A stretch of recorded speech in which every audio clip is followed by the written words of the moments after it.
Hello everyone and welcome to an evening in 10 forward installment number 99. We are 10 forward away from our 100th installment, and well, that's got to be a very interesting celebration, but until then we are stuck at 99, and I want to say a big hello to everybody in the chat. Hello Stephen Bromby, hello Matt Ross. If you're not familiar with Matt Ross, he is the he runs a podcast called the Yelling at Gaseous Anomalies, and feel free to check that out. The link is in the description. It's time to start the music indeed. Begin. Well, yes, we're going to be discussing the puppet episode of Strange New Worlds, that wacky show that we all have come to know and loathe. Hello, the Rocco. It's good to have you here. Hello, Bishop of Rusty Iron. How are you? Says Hell's Danger Man. It's good to be back here on a Friday night. I must apologise for my video not being out until this morning. We had a family celebration yesterday, and it was a very long day. No time whatsoever to watch the ridiculous, puppetry that was going on in the episode that dropped on our doorstep yesterday. So yeah, I've got some people coming in a little bit later. Xell, Guna, and Watch Nerds should all be in at some point, and we'll be going through the episode. I will be putting the let's put the slideshow on. There's a lot of slides from this episode. Obviously, there was a lot going on with it. Yeah, excellent. Doing great. Going to be a Muppet caper for sure. Yeah, it was an absolute joke of an episode. But hey, that's just what we get nowadays, isn't it? So, where are we? So, yes, it was strange, really. I was waiting for this episode to come out and graces, but it was really bad timing at this point. So I wasn't able to do the video yesterday, but the video is doing quite well. It's reached nearly 1,500 views, which for this channel is quite a lot to sort of keep the channel going for now. We are 5 episodes in, 5 complete episodes, and we have 5 episodes remaining of this particular season. Hello, Marrow Butter. Good to have you here as always, my friend. And yeah, it's gonna be quite the caper this evening. Now we'll go further into the episode a little bit later on in the stream. Obviously, like I said, there's a lot to unpack here. But well, I'm gonna wait for my cohorts to get here before there. I'll catch up with everyone in the chat to begin with. Angels Pierre says hello there. I'm here for the greatest episode of Star Trek, saying sarcastically. Yeah, it feels less and less like Star Trek these days. Well, it's actually not Star Trek. I don't really call it Star Trek in my reviews. I call it New Trek because that's exactly what it is. Marrow says, UKDM channel, you're in a Muppet. Which one would you choose? Well, to be honest with you, I did put it in the thumbnail of both my video and this stream. I made myself into a Muppet, and I felt kind of put off by my own image, to be fair. Matt Ross says, I like that Star Trek culture was twisted into a pretzel, trying to find a positive for that Starfelt episode. Yeah. I know that there's been a lot of commentary on this episode. But this episode surprised me in some ways. It wasn't exactly what you'd call award-winning stuff, but they certainly did make some interesting choices. One of which I felt that it was a big choice at the end of the episode, and I felt like they had an alternative ending on standby. So Stephen Bromby says, as a palate cleanser, I rewatched the Angel episode. So much better. Yeah, yeah. And it's a good series. Absolutely brilliant. Young man. Alex. Yeah. Don't look at the screen. All right. Yeah, don't look at that screen. All right. Yeah. Maro Bossa says, I have to admit, when I saw Pelia going off with the sword, I was rooting for the sword. Yeah, I must admit that did bring a little chuckle to my face on that one. I must admit as well, it wasn't the bit that made me laugh out loud. There was a particular section in the episode that did make me chuckle. It was about the only time they got comical timing right, and that was when they're fumbling, trying not to get the. You have to excuse the noise if you hear it. People have just come home. Yeah, it was when they were trying to fumble with the communications, and they ended up switching the view screen on. I don't know why, but I did let out a rather loud chuckle on that one. We're all rooting for the sword, to be fair. Yeah, absolutely. Shut the door, mate, please. So, yeah. Interesting choice with this episode. Sorry, people are leaving. That's fine. Yeah, interesting choice with this episode. Interesting decision on what to do with the concept of the puppets in the first place. I thought it would be some kind of potential hallucination, or as I said in my video, a holodeck installment, but alas, we were all surprised. I honestly think that they were going to end the episode at a certain point, and they tacked on this emergency ending to the episode. Even the usually positive reviewers had a hard time defending this episode, and it was glorious to see them admit it sucked. Yeah, and isn't that interesting that a lot of, certainly with Starfleet Academy, that a lot of quote-unquote positive reactionists to New Trek were certainly not praising Academy and not praising this episode either. Scotty is back to being a doormat and a punchline of Pelia and the rest. So lame. Yeah, absolutely right. They're Maro. They're not exactly hiding their disdain for young Scotty either, are they? Absolutely crazy. The Pelia puppet freaks me out. It was probably the most hideous thing I'd seen on Strange New Worlds. I sort of had that thought of Team America, if you remember Team America, and you got Matt Damon, the Matt Damon puppet, and Matt Stone and Trey Parker turned and said that came out and said that they really think Matt Damon's pretty cool, but when they saw the puppet, they just had to have him repeat the really dumb line, Matt Damon. So I thought that was really funny, and when I saw the Pelia puppet, I just thought, well, it's just going to be Matt Damon. Spock's reaction there speaks volumes. Yeah, I hate the doormat treatment. Unfair. Can't have a clever man doing things. Yeah, and it always has to be. It always has to be like. They always have to have their characters mentor the classic characters. It's like an ego boost for them when they turn and they say, "Oh, with Pelia, I trained Scotty, and Scotty is the best because I made him the best. But he's really not the best because there's another guy who's the best." And it's awful. We give Hugo Award for the writers for having conceived the one and only plot where Ortegas cannot fly the ship.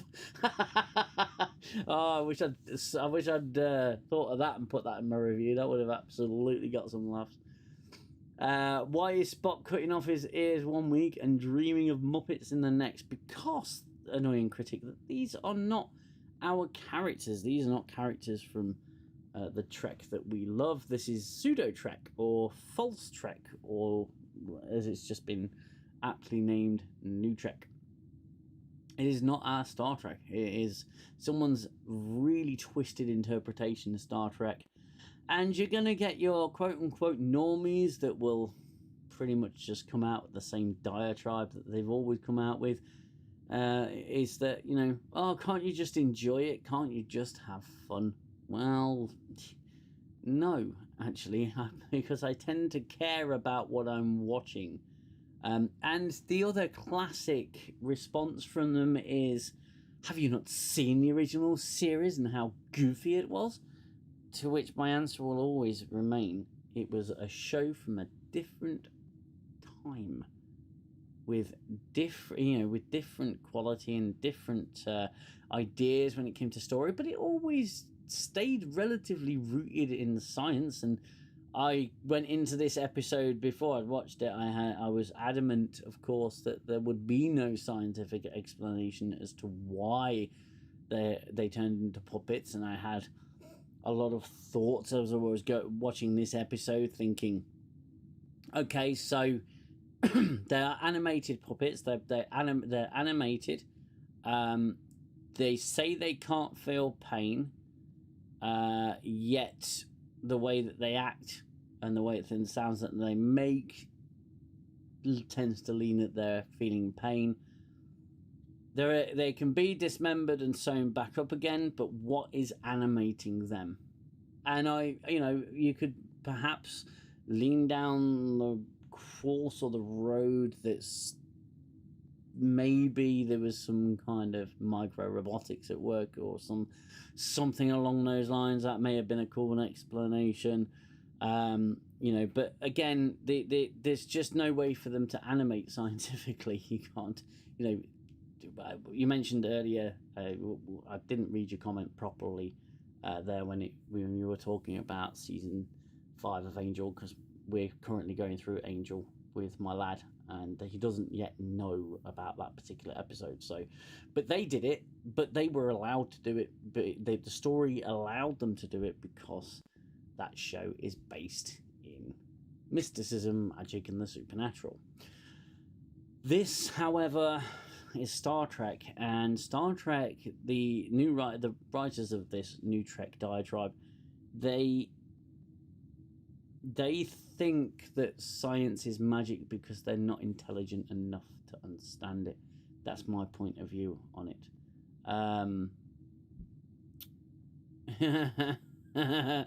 Oh, Stephen Bromby, I'm with you. I answered a few comments earlier on the video, and I kept getting things wrong.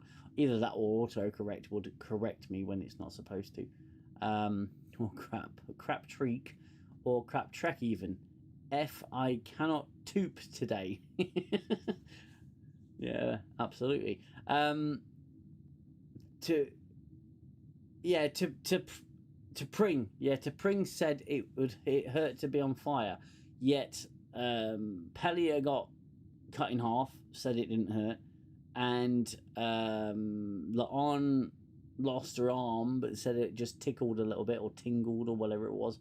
So, yeah, there's a load of stuff that doesn't make sense within the episode, but however, they used I think the greatest cop-out of them all, saying that it was just a dream, and we had the same argument when it came to Picard Season 1 and the inaccuracies with 10 Forward, the fact that I believe there have been a certain amount of windows on the inside, but we know from the outside schematics of the ship that there's more or less windows that were presented. But again, because it was a dream, they said, oh, it's just a dream. Inaccuracy doesn't matter. The fact that we put zero effort in and didn't actually bother to check the reference material, those 19 binders of the Star Trek fact files, we didn't check those because we're lazy. They just used the cop-out that it was a dream, and I firmly stand by my belief that was a tack on to the end of the episode, because it had its ending, it had its fade out ending, and I honestly think they were just going to end it there and then release the promo material for the episode and see how people reacted, and then basically tack the ending on if it wasn't going to be positively received, which it certainly wasn't at that.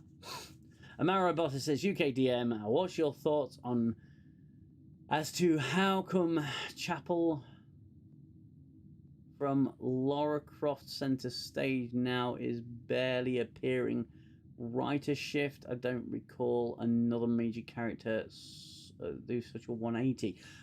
Wait, and it's not just Chapel though, is it? And Benga, and I think they just had other projects. They had other projects because Benga started appearing in multiple movies, and I think it'd be the same for Jess Bush. They've just got other gigs that they have to go to, so they're not in the episode as much. And they used to do this a lot in Star Trek, obviously with Torres and when she got pregnant and whatnot. So yeah, I mean it happens, but there's no real explanation given. They just have these little bit roles and they're no longer main characters. Fun fact, since I checked today, Academy and the latest season of Strange New Worlds, 78% of all above 7 out of 10 ratings on IMDb are bots. I got a program for that. You kidding? Really? Wow, that sounds like something you should make a video on, dude. If you've got evidence of that, that's something you should definitely get out there.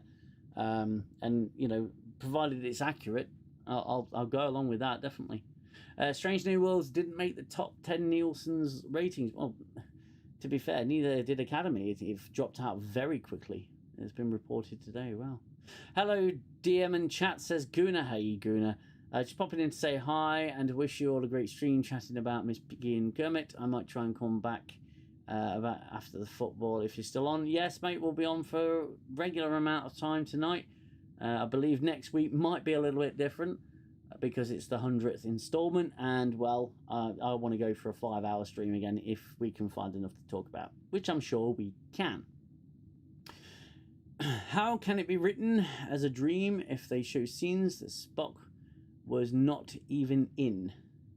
See, yeah, look, I mean, okay, look, gonna play devil's advocate here. When you dream, you can dream about anything and anyone at any point at any time. That's the beauty of writing a dream. It's just that it's been done and overdone, and it's a real cop-out. But yeah, you can pretty much dream of anything, I suppose, and you can make up scenes in your head, and I suppose with this overly logical brain, or illogical brain as it stands, you'd be able to do that. And I say illogical because he, well, the episode begins with him saying, I'm going to Vulcan to learn all about logic. It's just ridiculous. Neurodiversive, how are you? Good to have you here. I didn't make it to the end, serves me right. Well, I can't blame you if it's the episode you're talking about. I certainly can't blame you on that one. But it was not an easy one to make. It was to make it through. It certainly wasn't the worst thing I'd seen, and that's my subjective opinion, because I sat and endured a lot of Star Trek Discovery, and that was god awful. Catch up with you later, hopefully. Yes, mate, please do. I'll be there for sure for the 100th. Yeah, please do. And with the 100th as well, if you have been in the Discord and you've been chatting to us, you're more than welcome onto the 100th show. We'll have a set of rules for the 100th, but you'll be more than welcome to come and join us live through the Discord and have a chat with the chat and have a chat with everybody here. So it's going to basically be an open door. People can come and leave as they wish. That is the hope and the plan anyway. I've got some work to do before we actually do it. I can do that with video, just showing the reviews that a normal account can see. I can't show my program though, since background data is legally protected by data laws. Okay, mate, yeah. Well, I mean, whatever format you can get it out in, as long as it's, you know, because that's pretty big news, isn't it, really? The Rotten Tomato score on this show has been dropping fast. Last I saw it was 51%, and that's quite diabolical, isn't it? Smash the like button and subscribe if you haven't already done so. If you've not already done so, yes, thank you, Guna. Absolutely subscribe to the channel if you haven't already, and also subscribe to the art channel. More paper crafting. Star Trek. It's all good. The close-up of the puppets flying towards cameras was the most awful moment. I don't know. Look, you know, again, it kind of broke its own, or forgot its own rules. Now, dream or no dream, it forgot its own rules, because isn't number one and La'an trying to beat the crap out of two Orion guys in the corridor, and they end up getting thrown against the door because they don't have any physical strength. They're just being tapped on the leg by these felt puppets. But later on in the episode, they're sort of really going at it. You know what I mean? Oh, and they've got all this physical strength. So where did they come from?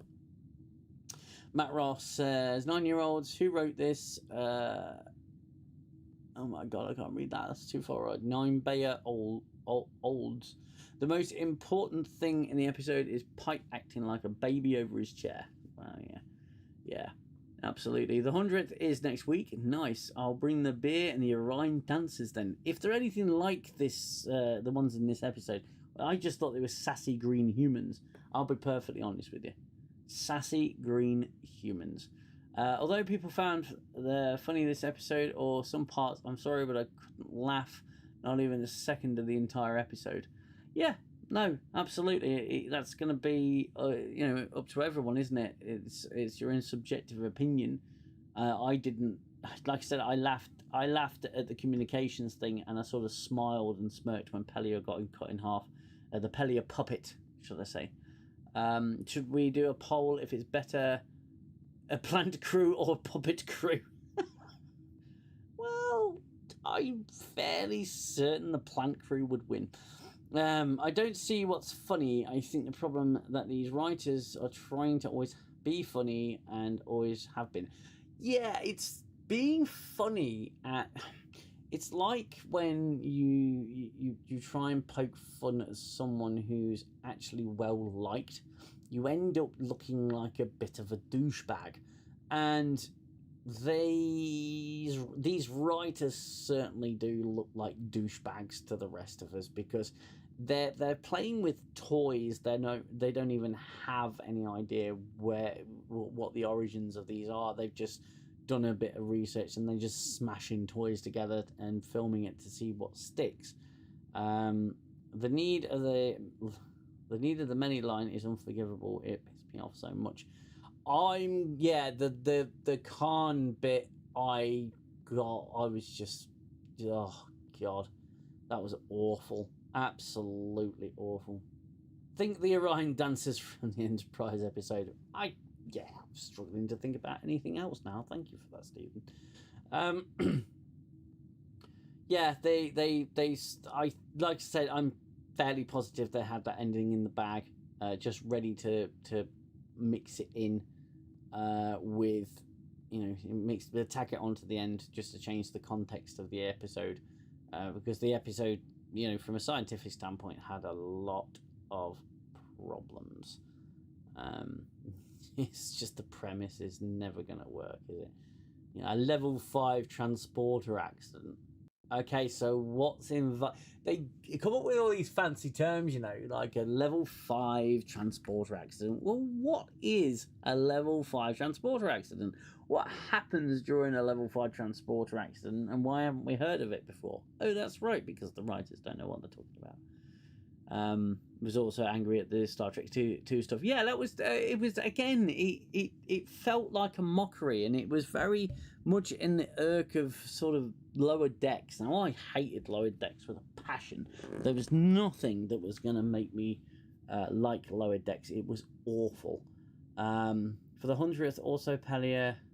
For the 100th, also Pelia's voice. She's much older and dumber. Maybe some honesty will help me. Will you do the 100th in all old man Picard voice? We'll be here for ages. We'll be here for ages if I did old man Picard for the entire stream. It would be the first 5-hour stream. Perhaps 10. Yeah. Yes, listen to that man. He knows what he's talking about. Because me and him made out in a phone box. Yeah, the voices may come out. I don't know, maybe. For the 100th. There'll be a lot going on with the 100th, I think. It's certainly a milestone. Tetrarch of Apathy, how are you? Hail by phone, everyone. It's great to have you here live, mate. Thank you so much for all your lovely comments over the last couple of months. It's been fantastic. Does a level 6 event turn them into cartoons of human-sized kaiju? Well, no, I don't think that would happen. What I think they've already been animated. You know, now they're just puppets. Ridiculous. Bishop of Rusty Iron, yeah. So yeah. Transporter accident turns the crew into puppets. Yeah. I'll tell you what, General in the chat. I don't. How do you do a poll on here? I've never done a poll, ever. Let me know in the chat.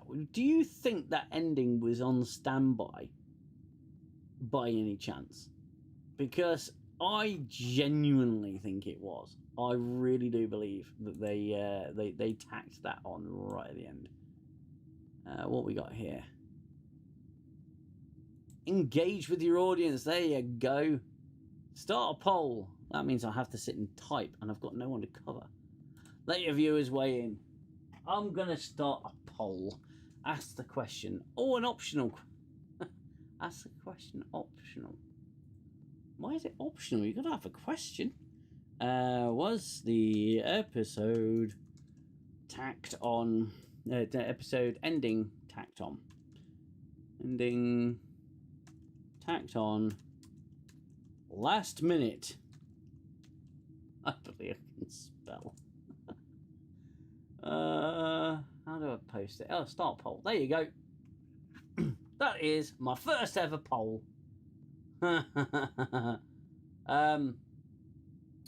So it was beamed to why does Spock thank the Pring for slapping him? Yeah, twice as well. Unbelievable. Why wasn't this ship made of felt? I thought the same thing. And again, you know, do it over with a dream or whatever. But yeah, the Enterprise disappeared as well. The Enterprise was in the transporter beam. Why didn't it come back made of felt? That would have been hilarious. Absolutely hilarious.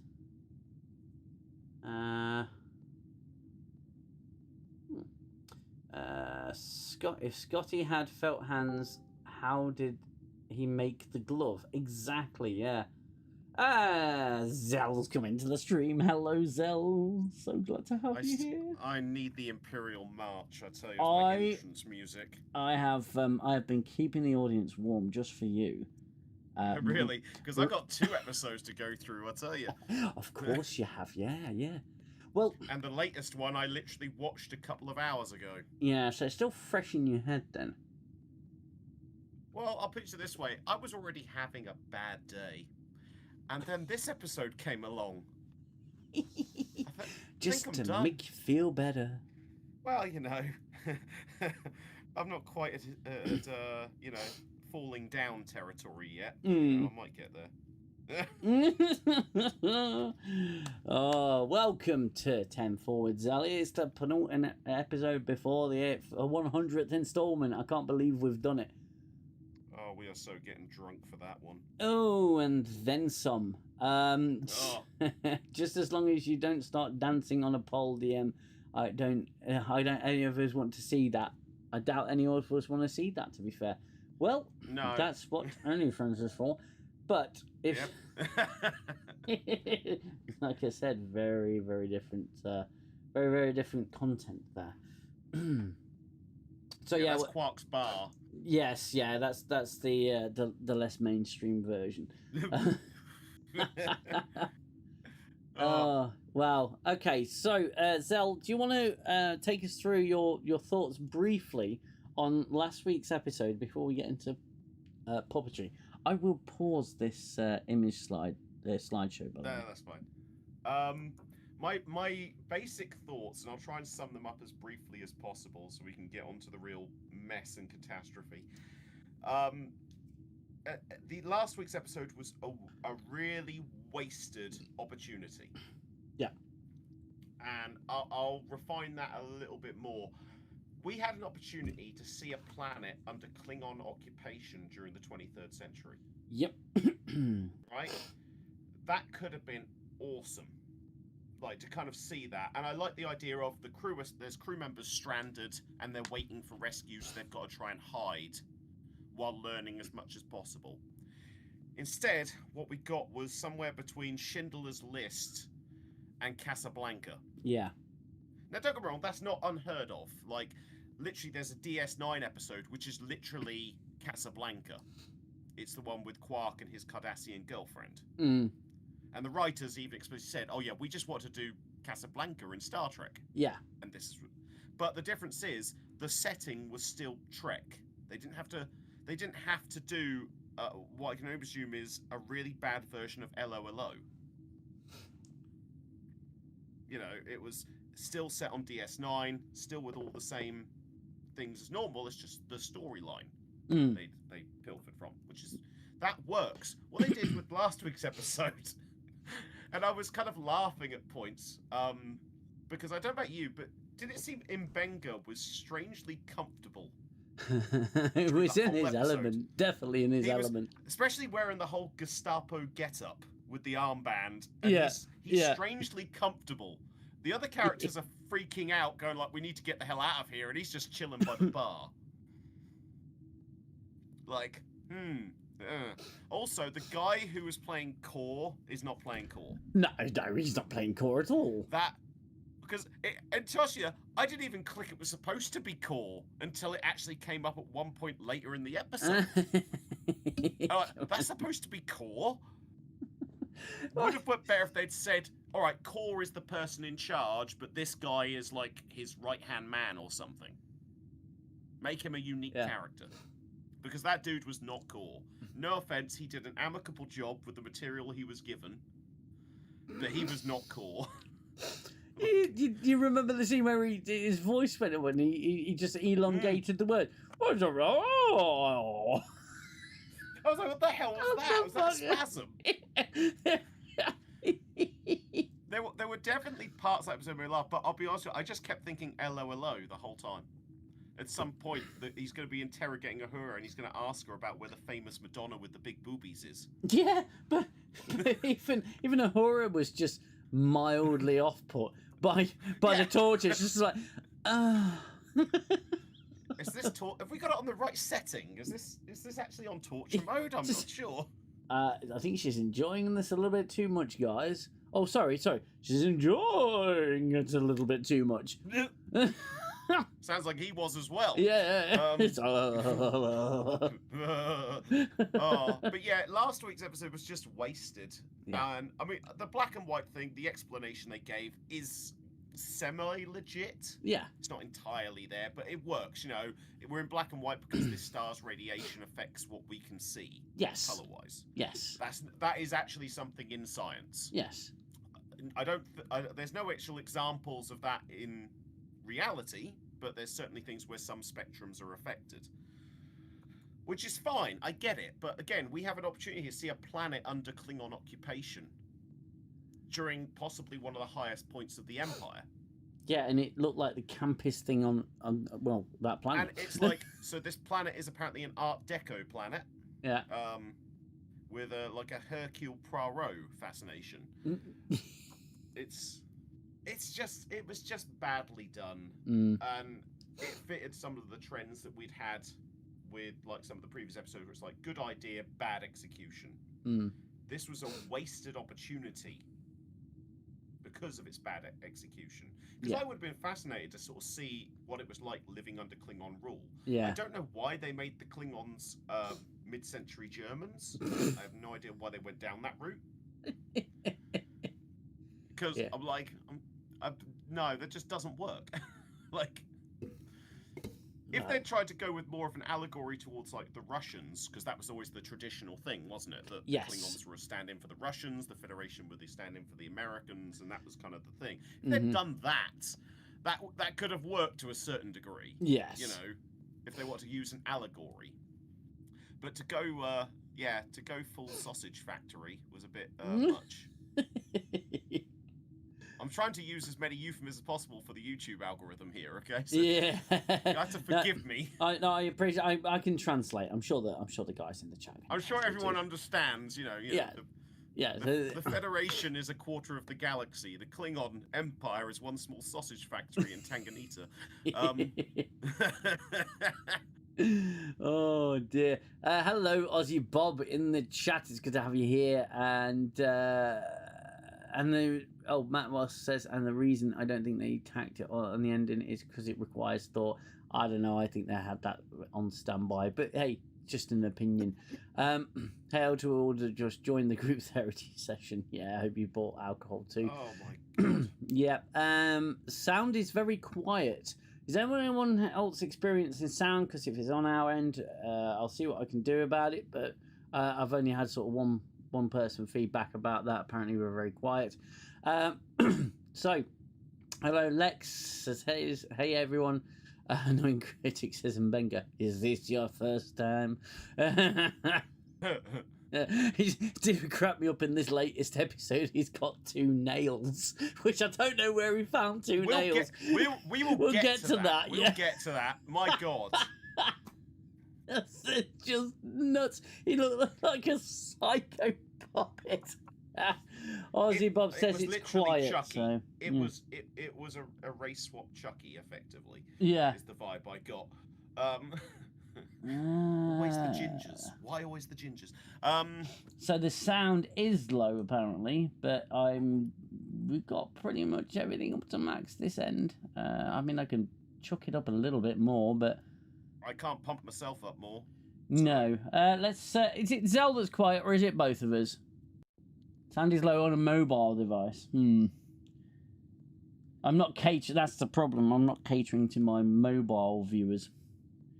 I'm just gonna do some tinkering here and see if it's Discord seems you're at 119%, and I'm coming through. Should be clear anyway, but interesting. There's nothing I can do about that, unfortunately. We'll just try and talk a little bit louder, but plus 10% would help. Okay, let's chuck you up a little bit there, Xell, as well. Hey, there you go. That's about as loud as I can go, really, without blowing it all up. It's okay. Xell is a little quiet. Trouble is, if I put Xell up at all, as soon as other people come in, they're going to sound really quiet, and Zell's going to sound really loud. So I appreciate you sticking with us through these apparent technical issues. Thanks to this conversation, my brain suddenly pictured David Suchet as core, Bryro moustache included. That would be awesome. Yeah. Excuse me, mademoiselle. This is called the pleasure machine. And I'm not French, I am Belgian. French. Good morning. That's what we need. LOLO thing. We need literally a Klingon officer just going, I was pissing by the door when I heard no shoot. You, sir, are holding the goon in your hand. I was pissing in the door. So brilliant. I'm watching on a laptop and the sound volume is at 80%. Xell is more quiet. Okay, mate. What I'll do is it's tough when the source. It's sort of dealing with the source when other people are listening on all sorts of different devices. So I mean, I can move the microphone a little bit closer, but there's not really much more I can do beyond that. That episode, it felt like complete waste of time, and it was the astronomical chances or the astronomical statistics of Una Chin Riley meeting her freaking doppelganger. Yeah, I mean, what are the chances? I mean, that is just ridiculous, and they just hand wave it away. Yeah, it's just like, oh, in all the galaxy, there's bound to be people who look alike, and I'm like, Not really. Not exactly alike. Not exactly. I mean, were they a colony of humans? I don't think they were they? I don't. No, they weren't. But they looked human enough. They looked human dressed enough. Human enough. It was so tacky. That's the problem. Yeah. Like DS9 did Casablanca, and it was still DS9. Yeah. Right. Yeah. They just used the story, but they just changed the setting. This was, we're going to do a film in that vein, or we're going to do an episode in that vein, but we're going to make it so on the nose it's cringy. Mm. I mean, like I said, the Gestapo get-up that Mbenga was wearing with the armbands and that, and I'm like, seriously, guys? Seriously? It's difficult to believe that the heads up at CBS and Paramount actually greenlit these episodes. Yeah, well, I remember reading that the writers and creatives, loose term, behind this show actually went out and said season 3 is just nothing. Season 4 is going to be season 3 on steroids, and they're not wrong. But if you, everybody was, ever since it was announced, everyone was waiting for this puppet episode, and now that we're midway through the season, I can see a steep decline in the coming episodes. In the 5 remaining episodes, I can see a very steep decline, because this is what we'd probably call a feature episode, because I don't think they can jump any more sharks after this one. Give it time, they will. Yeah, but I don't know how. They're carrying on the trend though of ripping off other things. You know, we've had Casablanca, we've had Event Horizon, we've now got the Muppet movie. Yeah, and oh God knows what next. I don't even. I can't even tell. Zach and Miri make a porno, and it's focused on Spock and Lian. I don't know. I'll still maintain there's someone out there selling Una clones. She was a gen engineered, probably Ferengi. I'm still got money on Spock's got the sexual magnetism virus. As I said before, mate, the world loves a bastard. I can't wait till our Red Dwarf stream. It's just going to be us quoting Red Dwarf for 3 hours. That's why I sent you that gif of Holly just going sick bags on standby. I freaking love that. They have to kill all the other characters. Does that mean Ortega's won't be flying the ship anymore? One can only dream. Well, yeah, it's going to be interesting to see what they do. Some people are starting to speculate that perhaps they just won't do what they should do with Pike. Come on, put him in the chair. You know you want to. Barrow says, UKDM, for the art channel, can you do Strange New Worlds Papercraft Bridge, which in this case would be real size? No, I'm not gonna. Here's the thing with the papercraft stuff. I really enjoy it and I really love doing it, and I'm only doing stuff that I'm passionate about. I'm not going to be including any new Trek content on that channel, any new Trek images or ships or anything like that. The only concession I will make is perhaps the Enterprise G or the Titan A. Titan A. I refuse to call that ship the Enterprise. But I'm doing the original Enterprise this weekend, so that's going to be the classic Star Trek. I'm going to be doing that one, and then next week I've got a very special one that I'm doing in honor of the 100th 10 Forward. I shall be doing the Enterprise F with our Star Trek Odyssey logo on it, so it will be a proper Star Trek Odyssey. But, you know, from the show that we conceived here on this channel, that will probably never see the light of day, but who knows. So yeah, I'll be doing that. But you burn through 3 grey ship cards just to do Pike's hair. You're not wrong. I'm very low on that stuff as well, so I'd have to. I don't know. God. Do we do That's a full shipment right there of just one colour. I need to order another batch, dear. Why? Pike's hair. I understand. You got to get that Johnny Bravo quiff just right. God. Yeah, absolutely. Horror actress is terrible as well. Yeah, the torture scene in the Casablanca episode was offensive to watch. It just looked like she was having way too much fun. Maybe that's just her thing. Maybe she's just into it and they haven't fully revealed it in the show. I'm surprised she didn't come out with, there are 24 lights. I think a battle royale style episode where the Enterprise crew fight to the death to see who continues in the original series. Yeah, brilliant. If you haven't already hit like on the stream, then please hit that like button. It helps the stream to reach new places. And don't forget to subscribe if you're new here, which I'm sure at least a few of you certainly are. If you enjoy this content, then please show us that you do. Was the torch the loud noise and bright lights? Because that was stupid. And then some. It was genuinely stupid. Yeah, everything about it was bloody stupid. I'm gonna end this poll, guys. Let's see what the results are. Oh, there it is. So 86% said yes, the episode ending was tacked on at the last minute, and 14% said no. So yeah, it's generally what I think is that they wanted to see the reaction, because the episode had its ending. It faded out and went to black, and it was about ready for the credits, and then they did the extra scene afterwards with Spock.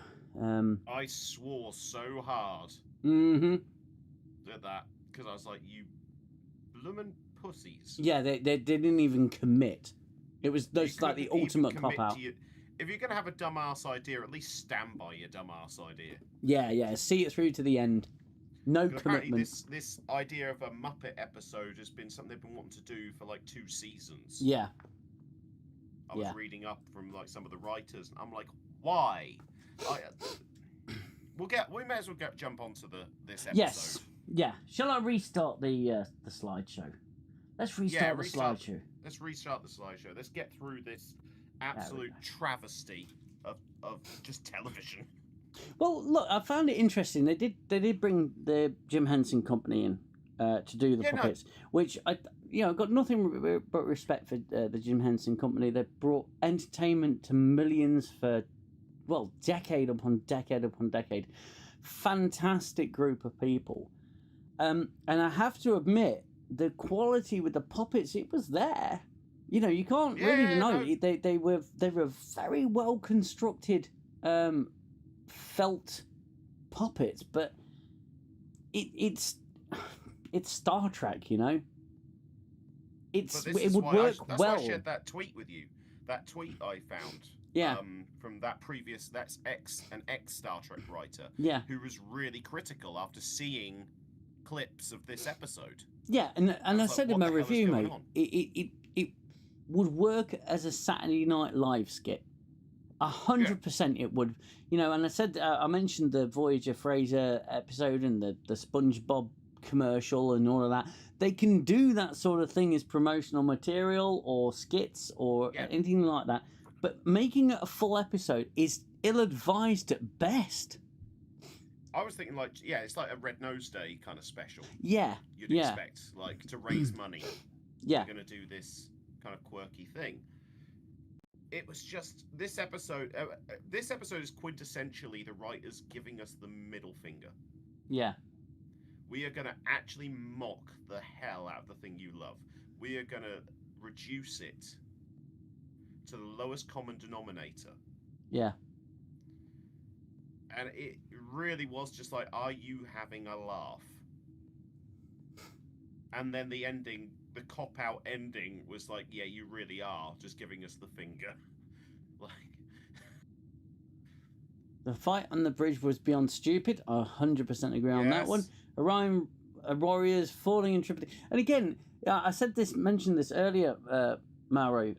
The episode, the fucking dream thing pissed me off. Let's just forget about the dream stuff for a second. Yeah. It didn't even stick to its own rules. If you create something really obtuse like this, something really out there, this is going to be the theme of your episode. Narratively, you have to set up rules about what the puppets are capable of doing and what they're not. That, changed multiple times throughout the episode. They couldn't feel pain, then they could feel pain.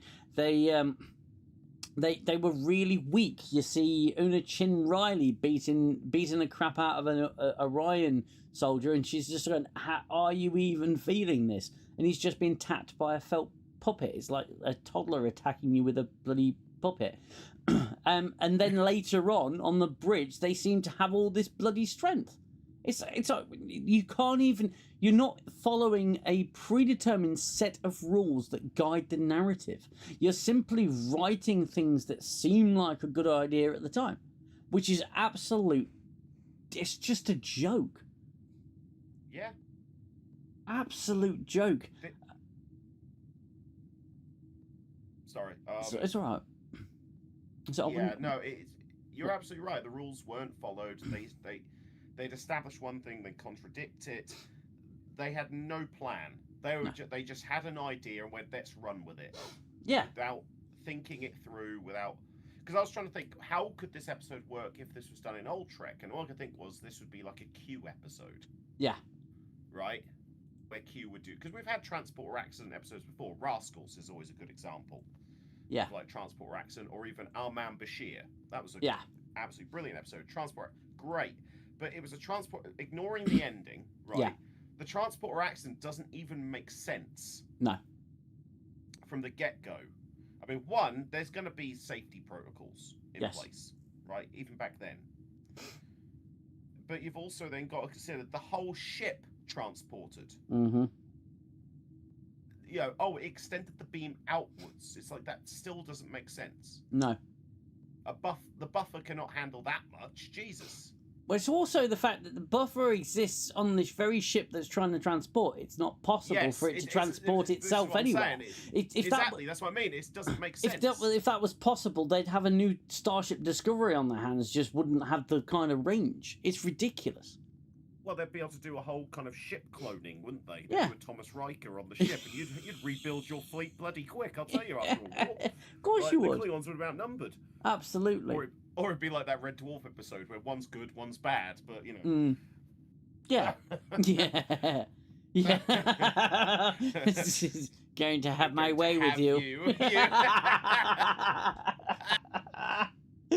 We both went there. Yeah, we did. Again, way too much time spent together. So. Yep. a Muppets movie would have been fine. Yeah, you could do Star Trek with the actual Muppets. It would work better than this. The episode would have worked if it was Pigs in Space. Pigs in Space. I don't remember, mate. I remember that one. I'm glad you do. A Muppet thing. It would have worked if it was just Spock that had changed into a puppet. Possibly, I don't know. And again, I just think it would have. They didn't need to cop out. They just need to stick to the guns and say, look, you know, we're writing magical, mystical, woo-woo Trek. We're not writing normal Star Trek, and just stick with what they were doing. Just stand by your idea. If you're gonna do a bad idea, at least stand by it. Yeah, absolutely. They stretch a sketch's worth of content into a full episode. Yeah, agree there. Doesn't just work. It just doesn't work that way. Apart from the movies, the Muppets work really well in shorter form. Yeah. Unless they were directly parroting something, which was, you know, I think A Muppet's Christmas Carol is probably one of the best Christmas Carol movies. It's brilliant. Hands down. To be honest, I believe Jim Henson's company was sold or otherwise occupied by Disney, and Brian Henson is trying to start his own company. Didn't like the current Disney. What a shock! But yeah, imagine my shock.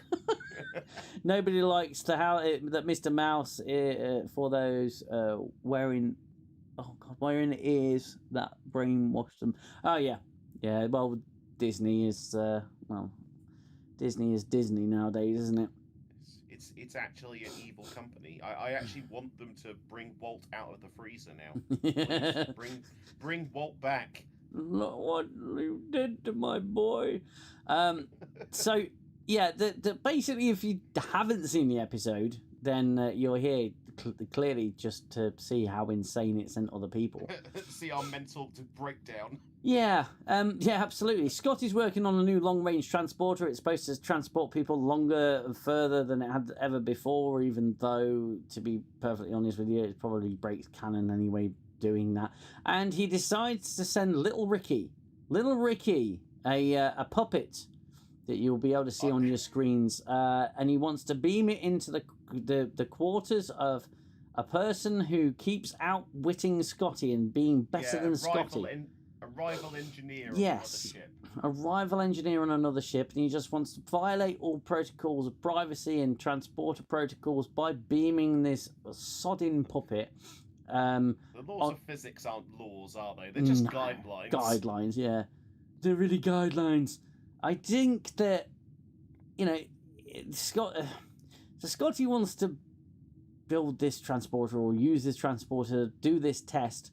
Meanwhile, Spock breaks up with La'an, or La'an breaks up with Spock. Yeah, she dumps him. She dumps him because she's afraid of what she's becoming, because it's been very poorly set up in the previous episodes. Spock then goes back to T'Pring, begging for logic. But he wants some logic action from T'Pring. T'Pring then comes to the Enterprise. And all this happens in the space of Scotty working on the transporter. Yeah. And then Scotty has to go deploy a machine that goes bing. Spock, not Scotty. Yeah, sorry. Spock has to deploy the machine that goes bing in a shuttlecraft, meaning he's off the Enterprise when the level 5 transporter bollocks happens. And everyone's turned into puppets because of Little Ricky. Now, it is at a quantum level, because quantum is the new pseudoscience word that all writers like to put in. Quantum this, quantum that. If it's quantum, it's mysticism. And somehow Little Ricky's quantum makeup or particles or wibbly wobbly woo has fused with all the Enterprise crew members, but not the Enterprise itself. It's not made of felt. It's just the ship, which I thought would have been really interesting if they'd made the Enterprise felt as well. It's just a squishy ship, be like the Trebor advert from years ago, Mr. Soft. Oh God. Yeah. Snuggly. Yeah, and with a lot of things that don't make sense anyway in this episode, more shenanigans ensue when an Orion ship just happens to come and check the Enterprise because they only find one life sign on the Enterprise, which is Spock, because Spock's gone back to the Enterprise, realised everyone's puppet. So no one can operate the ship, no one can touch anything, no one can do anything other Which than... also doesn't make sense. Yeah, because you know... It'd be like operating a smartphone with your glove on. Let's be honest. It's not... Also, don't they have voice activation? Yeah, they Surely do. Pike could have used a voice command to do things. You know, let's just break down for a moment the things in science that make this impossible. So, they have no innards. They have no brains. They have no bones, and they have no vocal cords. They have no working eyes. I think you see T'Pring's eyes are closed at one point, but they're not animatronic and they don't close. They're just open or closed. They have absolutely no. They don't bleed. They don't die. They have no lungs, so they can't die in space, which we find out later in the episode, which I thought was fucking stupid. So, what in the name of holy science would make these puppets even exist, other than Q? Now, Q was pretty much the ultimate plot device. You could do anything with a Q, but in science, there's nothing that would There's nothing that would make these puppets animate at all. If they really turned into puppets in the world of Star Trek, they'd all just be laid there motionless on the ground, unable to move, because they don't have muscles to move.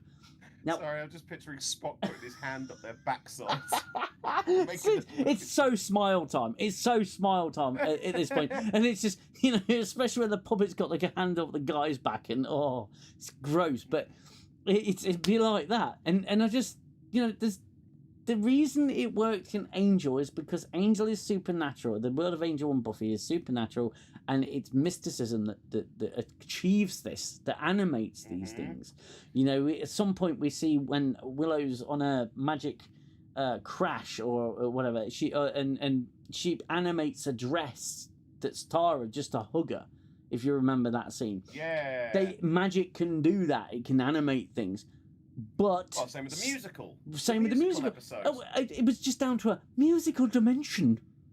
Musical dimension that makes people burst into freaking None of this makes it. It's like, we just want to do these episodes with no in-house explanation as to how these things happen, what causes them, and the mechanics behind it. Yet Star Trek, I'm sorry, but Star Trek, K-pop Klingons. I'm sorry, but Star Trek had technical manuals that told you how each single bit of technology worked on the ship. Yeah. And they used that as a rule book. And this show, I'm sorry, Lex, but this show is not supposed to be magic, but you're quite right, it is magic. Voice command was only in TNG. In TOS, they would flip a switch, then speak to the computer. But still, they'd be able to flick a switch and speak to the computer. Either that or... Hello, computer. Do they not... Yeah, hello, computer. Do they not have styluses? I mean... come on. Yeah, that's what I mean. It just was so confusing to me. They're like, oh, my console isn't responding. And it's like, have you tried pressing a button? Why did they give Puppet Pallion noodles hair? Right, yeah, can we just point out something? They actually did make an achievement with this episode, which is they made Apelia actually more insufferable than I thought it was possible for her to be. Yeah. I was rooting for the goddamn Orions and they cut her in half. Yeah, I was strong. I was pro sword at that point. But if you really look at that episode, that sword looks plastic. It's like they put no effort into it. When they do they show a Dak Targ on the Next Generation, it looks like a bloody blade. This looked like a kid's sword. It genuinely did. If you look again, it looks plastic. It was so funny. Yeah. It's like, oh my god, this is theatre, isn't it? This is Punch and Judy. Yeah, well, it is. It's literally just Punch and Judy. I mean, this was such a stupid... And you're right. None of it makes sense. This entire... particularly like we saw in season 3, it's just magic. This isn't science fiction. No. This is people who have been hooked up to Harry Potter for too friggin' long. Yeah. And My Little Bloody Pony. Friendship is magic, guys. Sod off. It's fucking Care Bears. It's so bloody ridiculous. And we're supposed to buy this crap. Yeah. From musical dimensions to transporter accidents that turn you into a Muppet. This is so stupid. And the other thing is, why did their personalities have to change? Yeah. That's the other thing that really grinded my gears. All right, they've had this transformation. They shouldn't be acting the way that they're acting. No. The characters all of a sudden just became these hyperbolic, ridiculous caricatures of their characters. Yeah. Yeah, and again... It was jarring. And again, in Angel, it was explained. They explained it, and they explained why Angel acts the way he does. Because, I don't know, magic. Because that show can do it. Well, yeah, it's literally a go-to, plot device for, Buffy and Angel. Is, magic, demons, etc. What's Star Trek's excuse? There isn't one. No. It's just silly. I mean, have they really just thrown in the towel and decided to go solid? We're just going to quantum leap the shark. Yeah. It was definitely a spore jump, wasn't it? It was definitely that. It was a spore jump over the shark into the next shark tank and past that shark. This is so ridiculous. We're not. I mean, let's not kid ourselves. I know we've said this over a course of many streams, right? But let's just say right now, they are not trying to do Star Trek. They are doing everything possible to avoid doing Star Trek, which is why they seem to get rid of anyone who wants to do Star Trek. Oh, real Star Trek, yeah. Yeah. Or anything close to real Star Trek. Like, not even exactly real Star Trek, just close to anything that could potentially please the fans. Yeah. These guys are like, no, we don't do that here. Yeah, we don't do that here. What sort of writer's room do you think this is? A Star Trek one? No, you're wrong. Just chuck him out the Voyager. Just it's the fucking meme, isn't Yeah, it? it is. With the guy going, why don't we just do this? He gets thrown out the window. The Voyager one of that is brilliant. Oh, it is. It's brilliant. For those who aren't aware, it's basically that meme with the guy sitting at the Voyager conference table and says, well, he says, they say, oh, what are we going to do? Well, we could go here, you do this, we can go there, do that. He says, or you could just set for a course for home and go home. He gets chucked out of the Voyager window. I've seen another version of that, though. It's like, we could just let two Vics live. Oh! I saw a two Vics version of that. Yeah. Yeah. And it was so funny, 'cause it was like, but it wasn't the guy who suggested he got chucked out. It was actually two Vics who got chucked out. Hello, Jill and her audience. Thank you so much for Canadian Spider-Man. How are you? I recognise you from Jill's channel, Jill Raid. You're a legend, Jill. We absolutely love Jill over here. We do simp for Jill. I'm not gonna lie. Yeah, we are Jill simpers, definitely. Don't forget to hit the like button and subscribe to the channel if you are new here and you enjoy what we do here at Raiders Assemble. We are talking puppets here. We are talking puppet show, okay? Oh. It is the Strange New World Puppet Extravaganza. The fields will be off the charts, guys. Wait until La'an is the big bad. Yeah, everyone will be like, oh, La'an, no. You used to be good, but now you've gone all superhuman. David Gerald. Now you've gone girl boss. Yeah. David Gerald volunteered to write for them, and they turned him down. So did they turn down Andy Weir as well? Yeah. I mean, how stupid! That Project Hail Mary was an incredible piece of literature and a movie as well. I actually rewatched it. The other day, and I was just... I'm just waiting to show Danger Wife. We're going to sit and watch it together with the lad as well. Speaks to their pure hubris. They think that what they're doing is much better because they find so much of Legacy Trek to be problematic. Yeah. At least Stefan Salvatore wasn't in the episode. And they just occurred to me. This could be. Oh my god! This could be a veiled swipe at Farscape, or would that be, as I suspect, too much credit? Yeah, possibly too much credit on that one. Yeah, I don't think they thought too hard about that. No, they literally just thought we're going to turn everyone into puppets because we can, and we're going to not going to explain it, but then we're going to. Explain it at the end in the worst way possible.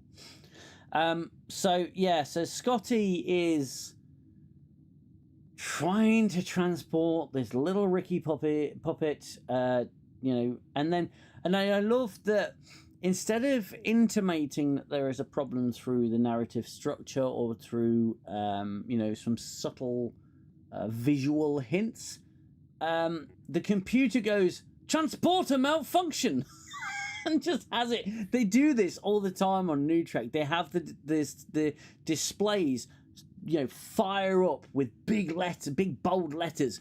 This is a problem. Instead of having the crew report it or just subtle noises, like the consoles beeping or something like that, and having the cast, the characters state what the problem is.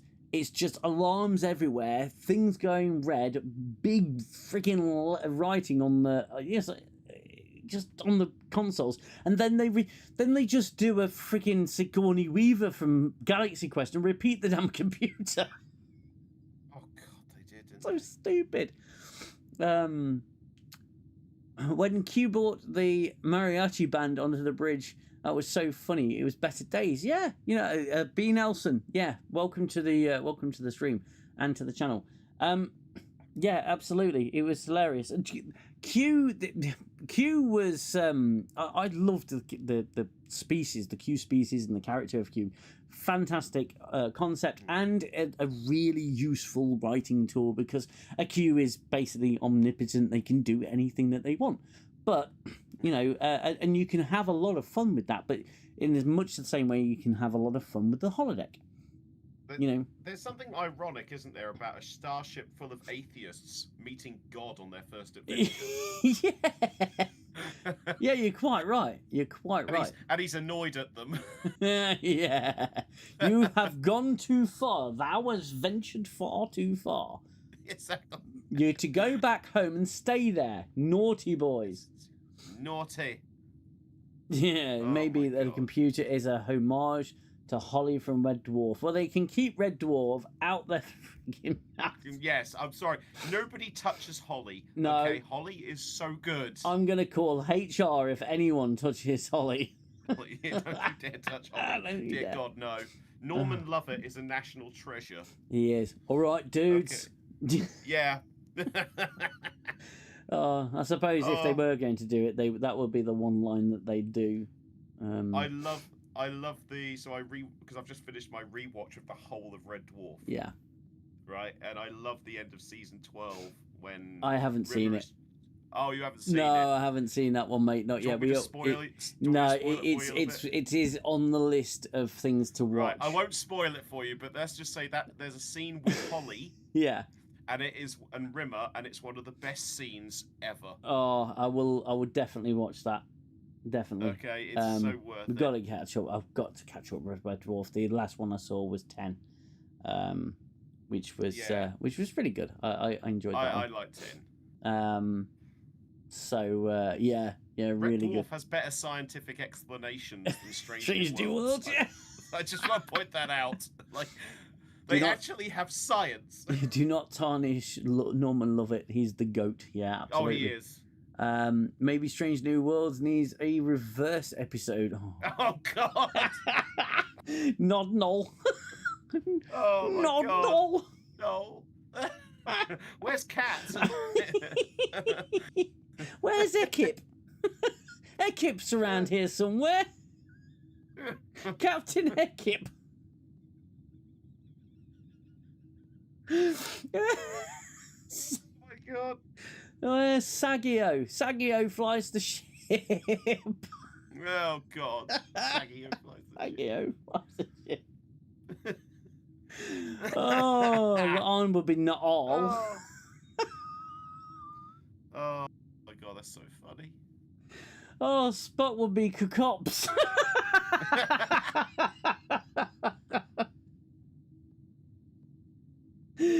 Oh, God. Kirk would be Crick. Just Possibly walking. Ekip. Ekip. Yeah, and then they were just walking backwards and just reverse eating a donut. Reverse drinking. Oh my God. So funny. Hey, maybe we'll get a Strange New Worlds version of Tika to ride. No way. Yeah, No. it's grassy knot. It'll drive the conspiracy nuts crazy. Oh my God. I've just figured out what's up with me back. Gets through the window. Oh dear. I'm back. Done the video you asked for. Oh mate, well done. Nice job. George Pierre says he's got pretty much proof that it's bots. The bots are real, man. what we were talking about, Angels Pierre, it was bots with regards to something I've I don't know. I've read a lot of comments since then, but yeah, that's spot on, mate. Shove it if you're not in the Discord, mate. Join the Discord and shove it in there and promote yourself, and then then we'll all be able to see it. Remember when Tom Paris said that Ortegas was his inspiration? Joining the marquee. For joining the marquee or turning into a fish. Bring a lizard. Yeah. Wait, who is Ortegas again? Does she clean the ship? No, she gets out and pushes when it goes down. Yeah. Oh yeah, that's right. The bits on IMDb. Thanks, Angel Pierre. Yeah. Get that in the Discord. Send the link in the Discord. Discord, by the way, is free to join, and the invitation for my server is in the description below, as well as a bunch of other links to a bunch of other creators who are with us on this journey as much as we're with them. So yeah, do feel free to check those out as well. Some great content creators there, on this very small corner of YouTube. So yeah, Spock sees the Enterprise beam itself away, and then it comes back, and he sort of goes into a very CGI shuttle bay, which is just so blatant that he's CGI. He's in the most green screen environment you've ever seen, and comes back and finds that everyone's turned into Jim Henson puppets, Muppets. And oh my god, the Paleo one's going to give me freaking nightmare. That's horrific. It genuinely looked like she was the most Muppet-like, but the least human-looking Muppet. She was like. And that's before. Well, I was going to say that's before she turned into. This is too much LSD, I'm afraid. Bonkers. Absolutely bonkers. So yeah, Spot makes his way up to the bridge. Or Spec in this instance, makes his way up to the bridge, and everything's so smoky, almost like puppets are on fire. They're on fire. It's just about to come up here on screen. Let me see if I can forward it a little bit. Let's go. There we go. There's the Pike puppet going. Oh, what happened? Oh no, we're puppets. You should try to have Nitpicking Nerd on your live chat. He's more than welcome to come over here. I absolutely love the Nitpicking Nerd. He's had comments on your videos before. He has commented before. He's more than welcome to join. But by all means, I don't actively send out invites, but I do invite. Everybody is welcome. Isn't Nitpicking Nerd? Doesn't he have something to do with Major Grin as well? That's the same guy. It's the same guy. I thought it was the same guy. Yeah, Major Grin. Yeah, Major Grin's freaking legend. Absolutely legend. I'd love to have Nitpicking Nerd on here. If anybody happens to, frequent his videos, comment by all means. Like I said, I don't have the gusto to just go inviting people over. If they want to come and join, they're more than welcome. Still waiting for the drinker to get back to me, to be fair. Well, he's a busy man. He's a busy man. He replied to me once. That was fine.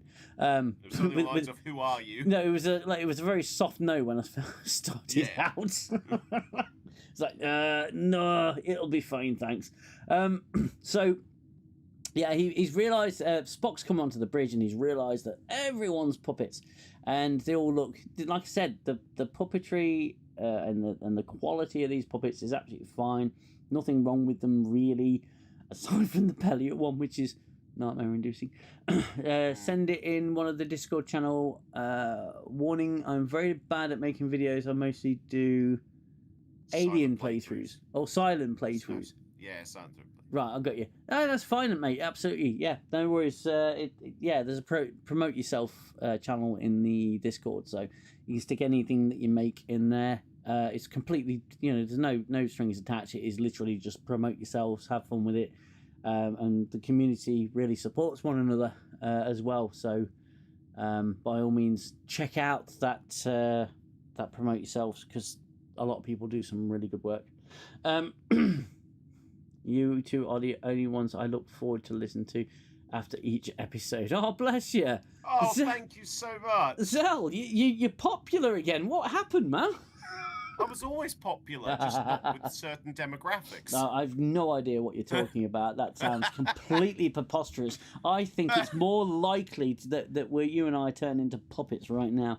We just turn into clones of each other, let's be honest. At We this point. do. We're very, very, very alike. A little bit too much at times. Not for mainstream audiences. No, and much to our wives' chagrin. Who thankfully have not met each other yet. I think they'll just like run off with each other. I'm not gonna lie. It is a fear I have, as well as a fantasy, but it depends. Yes. Depends how involved we are, I suppose, at that point. That'll be a good video for your channel, actually. Yeah. The Danger Wives meet after dark. That's a members only Yes. video. Yes. Oh dear. So that you became a millionaire overnight. Why does Chapel look like Britney Spears? Which Britney Spears, though? We're talking about like old no, Britney one Spears with hair. or crazy shaved heads going around spazzing out. Oh my God, there's Pelia. Oh, the noodle hair is incredible. It's so funny. It's the noodle hair, it's the legs, the It's arms, the it's everything. It's the bug eyes as well. Oh. Scotty looks constantly worried, and he's constantly... Mbenga's eyes make me think of the rabbit from Magic Roundabout. Yeah. Yeah. Henry Alonso Myers' acronym is HAM, so fitting in my opinion. Oh, so I made the mistake of watching this. Oh, Jill, Don't worry, bless Jill. you. You're more than welcome if you've got time, my love, to pop in and join us. By all means, you are more than welcome. You know that. Join us for the therapy. Just for the therapy. Oh, We need God. more Chapel. Yeah, we need more Chapel. Well, to be fair, look, Jess Bush is not an unattractive lady, is she? No. It's No. just I would prefer probably more Bush to more Chapel.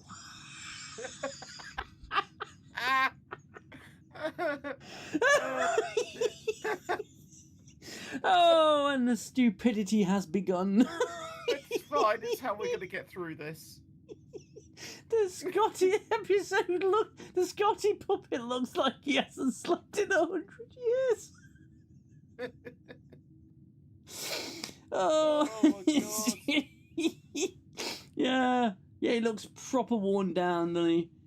Oh, He's already reached that stage in his career.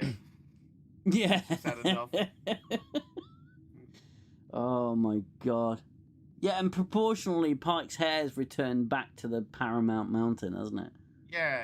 Yeah, definitely. Oh, wow. And yeah, Chapel does this. The one I'd have a criticism in is the Chapel puppet does not look like it doesn't resemble Chapel at all. I doubt we'll see any of these actors after this. And isn't that really quite a shame? Because I think that, certainly for Anson Mount, I mean, you'll no doubt see Rebecca Romaine in something in the future. She's a big enough actress that she's going to be fine, and probably Anson Mount's going to be fine as well. Ethan Peck, maybe in some smaller circles, but bless him, it's not going to be doing him any favours as it being in this show. Because I don't think Sonequa Martin Green's had anything since Discovery. I haven't really heard or seen anything. I don't think any of the Discovery lot have had anything since Discovery. I mean, Doug Timmy's Jones not would doing have, because Doug Jones gets work everywhere. That's because of his physique and his natural talent. But and Oded Fair is going to be in The Mummy, the new Mummy. Oh yeah. I believe. The new Mummy. But Legacy that's Yeah, but that's it. Chapel doesn't resemble Chapel anyway. Yeah, that's fair. I mean, and Benga, the actor who plays in Benga, probably will because he's had a few roles. Yes, he has. He was in that Alan Ritchson one, wasn't he? Recently. Yes, the one with Henry Cavill. The gentlemanly warfare one. Yeah, that was a really good film. By the way, I enjoyed that. I thought that was really good. That was really good. I like a lot of Alan Ritchson stuff because he's just a very wooden actor, but he's got I think he's got sort of that. There's a dryness. There's a dryness to him, and which he's brilliant as Reacher. I can't sell him enough as Reacher. He's perfect because I never bought Tom Cruise as Jack Reacher because if you've read the books, no one's Tom ever Cruise bought. Is not. Tom Cruise is like the anti-Reacher, like in a lot of ways, like in terms of his physical appearance, in every way, in every single way, and it's just like so. Yeah. I remember the actor who plays Reacher. I remember him being Aquaman in Smallville. Really? And that was his first ever role as well. I remember him, funny enough, in Brooklyn Nine-Nine. He played the younger version of one of those two big lazy cops in Brooklyn Nine-Nine. Yeah. When they go and eat chicken wings, and they're the best chicken wings ever. He's one of them, and it's really funny to see. It's been a while since I've watched that. Yeah, but again, speaking of Brooklyn Nine-Nine, didn't we have Boyle in here as well? The actor who played Boyle, Joe Latrugo or whatever it is, Truglio or. Sonequa Martin Green was given a CBS Paramount show called Boston Blue. It's like a police show. But they cry a lot. They cry. They go into the cry scene. They go into the cries and just cry. Yeah, just cry. No, not on the evidence. Oh God, not again. Not again. It's just like, but she had such a life ahead of her. But she's fine. She's not dead. She's not dead. She's fine. Right, not dead. She's a little roughed up, you know. Don't need to cry about it. Does anyone watch Boston Blue? No, probably not. The actor who plays Mbenga could be Black Panther in the Black Panther. Mercy. We don't do that here. Yeah. Oh my God. Yeah. But you killed them again. Yes. Yeah. We don't think it comes in line with what Wakanda wants. I don't care what Wakanda wants. Meanwhile, his daughter's stuck in a closet somewhere. Oh my God! Yes. I keep her on ice. God.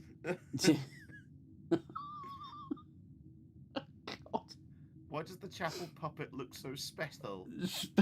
Well, it's because the character is dear, oh dear. Yeah, probably. She is. Spock is apparently the most special person of the crew, and I'm just like, oh God. This episode, I mean, we make jokes about how DS9's rule is O'Brien must suffer. Yeah. Why do I feel like Strange New Worlds is like Spock must suffer? In some way or method or whatever we can contrive. Yeah.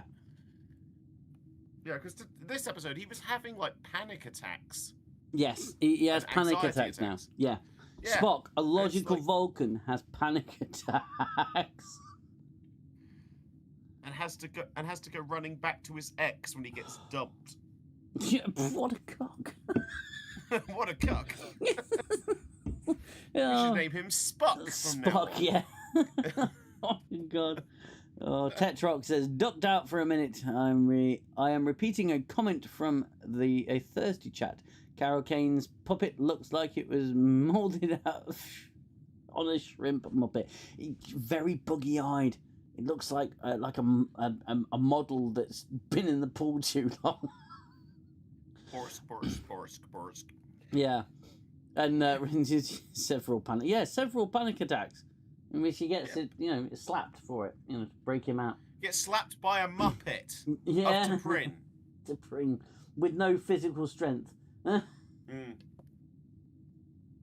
You know, they couldn't harm Orion's, but she could slap the shite out of Spock. Yeah. Yeah, she could. They couldn't operate phasers. It's like, why not? Yeah, Why? surely. How big's the button? Is it like the close add button on a modern smartphone? Really need the smallest little dot. Come on. It's just no logic. I'm telling you, he still didn't find his logic. He went to Vulcan to find some logic and didn't find any. Fucking hell. Next week he's going to go find his balls. Yeah. Angel Pierre. They're in Chapel's freaking trophy cabinet. He gives them in a box. What's in the box? What's in the box? What's in the box? The way they deconstruct green testicles. It looks like two buggers. The way they deconstruct and demolish the character of Spock, arguably one of the most influential sci-fi characters. Yeah, that's what they do. They like to deconstruct things that we love because they can't understand them. Or why we love them. They're like a narcissistic control freak spouse, really. I don't understand why you like this thing, so I'm going to make you hate it. Yep. At the end, he comes onto the bridge, has an entire moment, and the lady on the captain chair does nothing to stop him. Yeah, she's literally just sat there while puppets are everywhere. That she could just, I don't know, vaporize their head. Now that actress has actually been in Star Trek before. What was she? She looked familiar. I couldn't be bothered to search. You know her more from being she's the therapist in Lucifer, right? And she was also in Suits. Oh well, Suits is yeah. Now that But I didn't realize because I was like, why do I know that actress? So I quickly looked it up. So that's the actress, but she'd actually been in Star Trek Voyager. And she'd played the role of Kessa's mum. Of course she did. Yes. Thank you for that. Yeah, in the episode Before and After. Before and After, yes. Yeah, she played the part of Kessa's mum. I didn't know that because I only knew her from like Lucifer and Suits. Yeah, so I didn't know I remember. Trek, but... Yeah, I remember her now. Yeah. Yeah. I was like, holy crap! How come I didn't join those dots? And you got these Orions. There's just humans with green paint. Sassy humans with green paint on the face. Oh, God. I hate the Orions in this. The Orions suck ass in this show and in Discovery. So they're so moronic. It's like, oh, you're all puppets, which means you have no lungs, which means we're going to vent you out into space. And it doesn't work. I don't know why. I did chuckle at this whole thing of Puppet Pike waving through the window. Just like... I'll tell you genuinely, Xell, the bit that made me cackle laugh, because I don't know what, I just thought it was funny at the time. Or maybe I had a seizure. I don't know. It was literally when they were fumbling with the comms, and it just came on. She just came on the screen. That was the bit I laughed at, and it was probably the best comical timing in the entire episode. Yeah. Because, but it's like nobody can do anything. It's like don't fumble with the comm. Don't touch the comm. Yeah. And it was like, no, we don't want them to know that we're puppets. It's like, oh bugger, there it is. I always find those sorts of things really funny when you know. It's a very Red Dwarf kind of joke. Yes. You know? Yeah. Yeah. Ooh, the therapist from Lucifer, cute. Yeah, she was less cute in this, and less intelligent. Less everything really, which is what Star Trek is. I don't like what they've done with the Orions. No. In this, like when Enterprise revealed that the whole or did that episode with the Orions, it was really well done, and the fact of like actually the women are the dominant side of the species through their pheromones and stuff like that. Yeah. But the guys are still tough, like they're still brutish kind of guys. Well, they always got really tall actors in, and really bulky actors in. They literally got the Big Show. Yeah. Like, 7 foot tall, 500-pound Big Show. Yeah. To lift up to pole. It's like she was a paperweight. So tiny. Yeah. It's thing. And yet with this episode, why did they make the men? and I'm going to put this as nicely as possible, Please do. Go on. into fedora-wearing Reddit, white knighting Reddit mods. The guy's like, oh, I just love being told what to do. She tells me what to do, and I do it. And it's like, it's not quite how Xell, that I'm going to have to works. stop you. What? Hi, amigo. Richard Carlos Beaner's in the stream. Hello, Hey! Carlos. We bow in your presence, sir. I saw this pop up on my YouTube. I had to say hi before I head out for the meeting. Hope you're both well and families are doing well. Carlos, it's superb to have you here. You've graced and honours us with your presence. For those who aren't aware, Carlos Beaner is the Director of Unification, given it to us by all the great people at Otoy. Carlos, you are forever a legend in this stream, on this channel.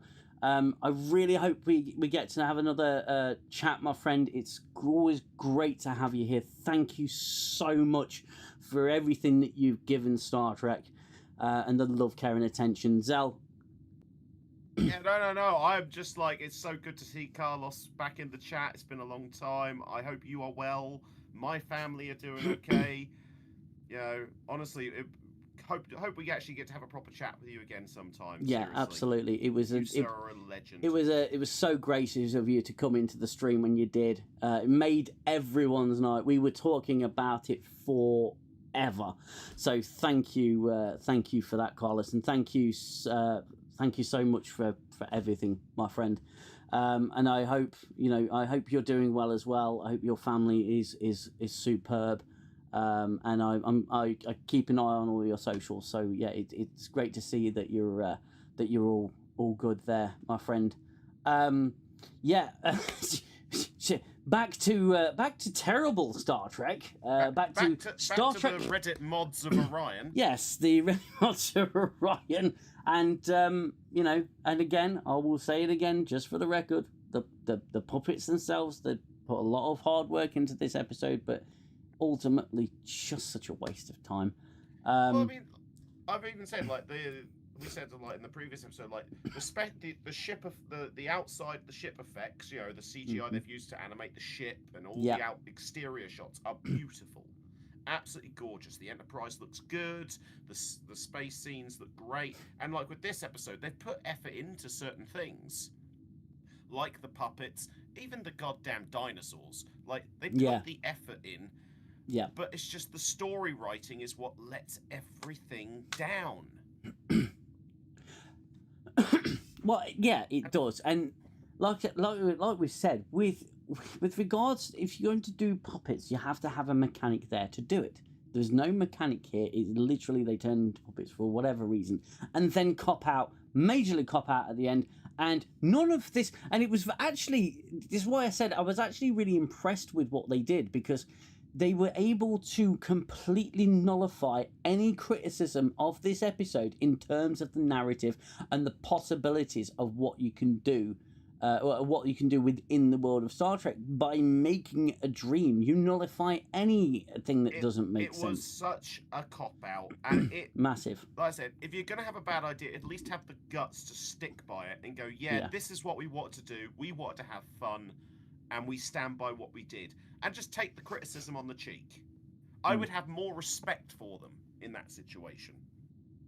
Yeah. But I think they knew they were going to get a negative reaction. I think they knew they were because of the reaction to the bloody musical episode and the Lower Decks crossover episode.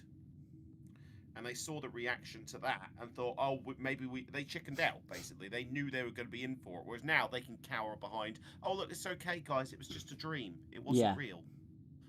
Well, that is just a major cop-out. And I think that annoyed me more. I mean, the episode itself, I just thought it was just a middle finger. And nothing has changed my perspective, especially with that cop-out. Oh, look, guys, it's just a dream. I mean, that's almost gaslighting. Yeah. In a way. I mean, the dream trope can be used intelligently and very well. If you remember the British Empire with Chris Barry, that ended on "It was all a dream." But that was tied into the narrative at several points throughout the series. Because he was like he was always doing the Martin Luther King thing, wasn't he? I have a dream, of a leisure centre, and it was very cleverly done at the end. It can be done intelligently. However, I was thinking of the Riker episode, Mind's Eye. Oh, tremendous! That's a great example of using a dream. Yeah, and because you don't know, throughout the whole episode, you don't know what's real and what's not. Is Riker crazy? Is he not crazy? Yeah. And then it turns out, no, this is a dream. This is how his brain was trying to keep him stable as they were trying to probe him. Yeah. That's a clever example from Star Trek of using a dream ending as such. Yeah. But this was literally just a lazy cop-out. Mate, I'm still buzzed that Carlos has come into the stream. I know. I am so buzzed. Still right now. I am buzzed as well. I'm trying to stay on subject as well. Oh yeah, man. Fangirl. And Carlos, if you're still there, gracias, mejor amigo. And I hope you long time. Yeah, I hope you are genuinely hope you are well. We've certainly. We certainly talked you up on this channel. It's so good to have you here. I think we need to petition for Carlos Trek. I want Carlos Trek. Calling it now. Carlos Trek. Carlos Trek. Petition.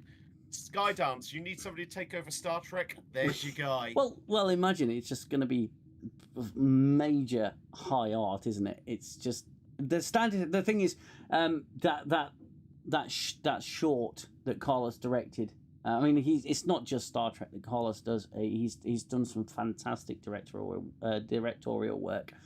But on this channel, it's going to be Star Trek, and what he managed to do with 12 minutes of media is elevate Star Trek to such a high standard, and 38 million views on an unlisted video is a tremendous indictment of everything New Trek, and what he's shown is true passion for what he does. Him and the entire Otoy team. Yeah, 100%. And it's funny that I do laugh at the fact that there are some people involved with Otoy that were fired by Kurtzman. Yeah, like even Terry Metalis was involved. Oh, it's just no. Oh, we have anti-derivative Jill in the chat, everyone. Hello, Jill. It's good to have you here. Hello. Thank you for allowing me on the show. Always welcome. Yeah, no, I made the mistake of watching this, and so I'm here with you guys today. Yeah, the episode wasn't great, was it? No, it was a waste of time. It was a waste of everybody's talents and efforts. All the effort they went in to make those puppets, and for what? What do we get? An episode that means nothing. Ultimately chance means to embarrass Spock. Yes. Yeah, again that's what it basically is. Like I think he's more emotional than Sarek was when he had dementia and the Vulcan kind of dementia in unification. Yes, I know, you're absolutely right.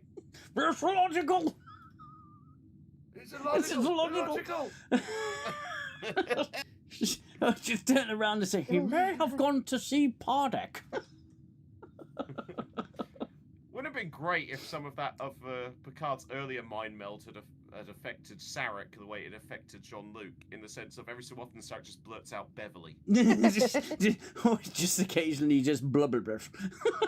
Shut up, Wesley. Spock. But Sarek, of course, Mark Leonard deserved an Emmy for that performance. Oh, Oh, God, God, that was an incredible piece of television. Absolutely. And we said, we're going to make a part 3. Sod off. Sod off. You could burn for that one. I had already did at that point. I wasn't even around to see what Discovery did. Oh, you see, we're sadists, so we decided to keep pursuing it. Well, we're also completionists, which is why we're still talking about it. We want to make sure that we get to the end of both Strange New Worlds and Academy. I'm going to be doing Academy when that comes out next year. Can I join you for that one? You want to, mate? If you want to join me for Academy, that's your own decision with your own mental health issues. I have mental health. I'm not sure. Do you? No. Speaking of mental health, we have Watch Nerds. Watch Nerds here, and also changed your avatar. That really confused me. So well done. That caught me off guard. That really did. I like to keep people on their toes, you know. I'm surprised it's not a puppet flamingo though. It's to make sure we behave ourselves. Yeah. I should have done that. To be fair, I may now just change my avatar completely to the thumbnail. That is a good thumbnail, to be fair. That gave me a good chuckle. I'd not watched your review, but I did see the thumbnail, and it gave me a good chuckle because I'm like, it looks so right, but also so wrong. It really does, and it was the only, to be fair, the only it's the only opportunity I'm ever going to be able to depict myself as a puppet. So I want someone to make that puppet for you to do reviews with. Well, someone actually did. Someone shared something in the in one of the comments, and someone actually did the full review of this episode as a puppet of themselves, or at least an intro. I didn't really watch all the video, but it was really funny. Really funny. Have you recovered, Watch Nerd, from the travesty of this episode? I have no. Honestly, I after finishing that episode last night, I spoke to our good friend Guna, and I was just like, mate, I don't have any words to this. I said, I don't know what I've just watched. In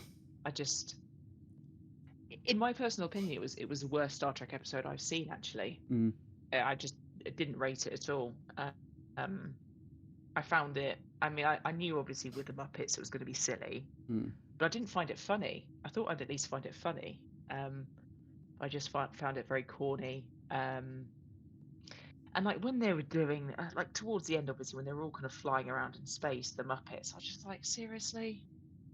Do you know what I mean?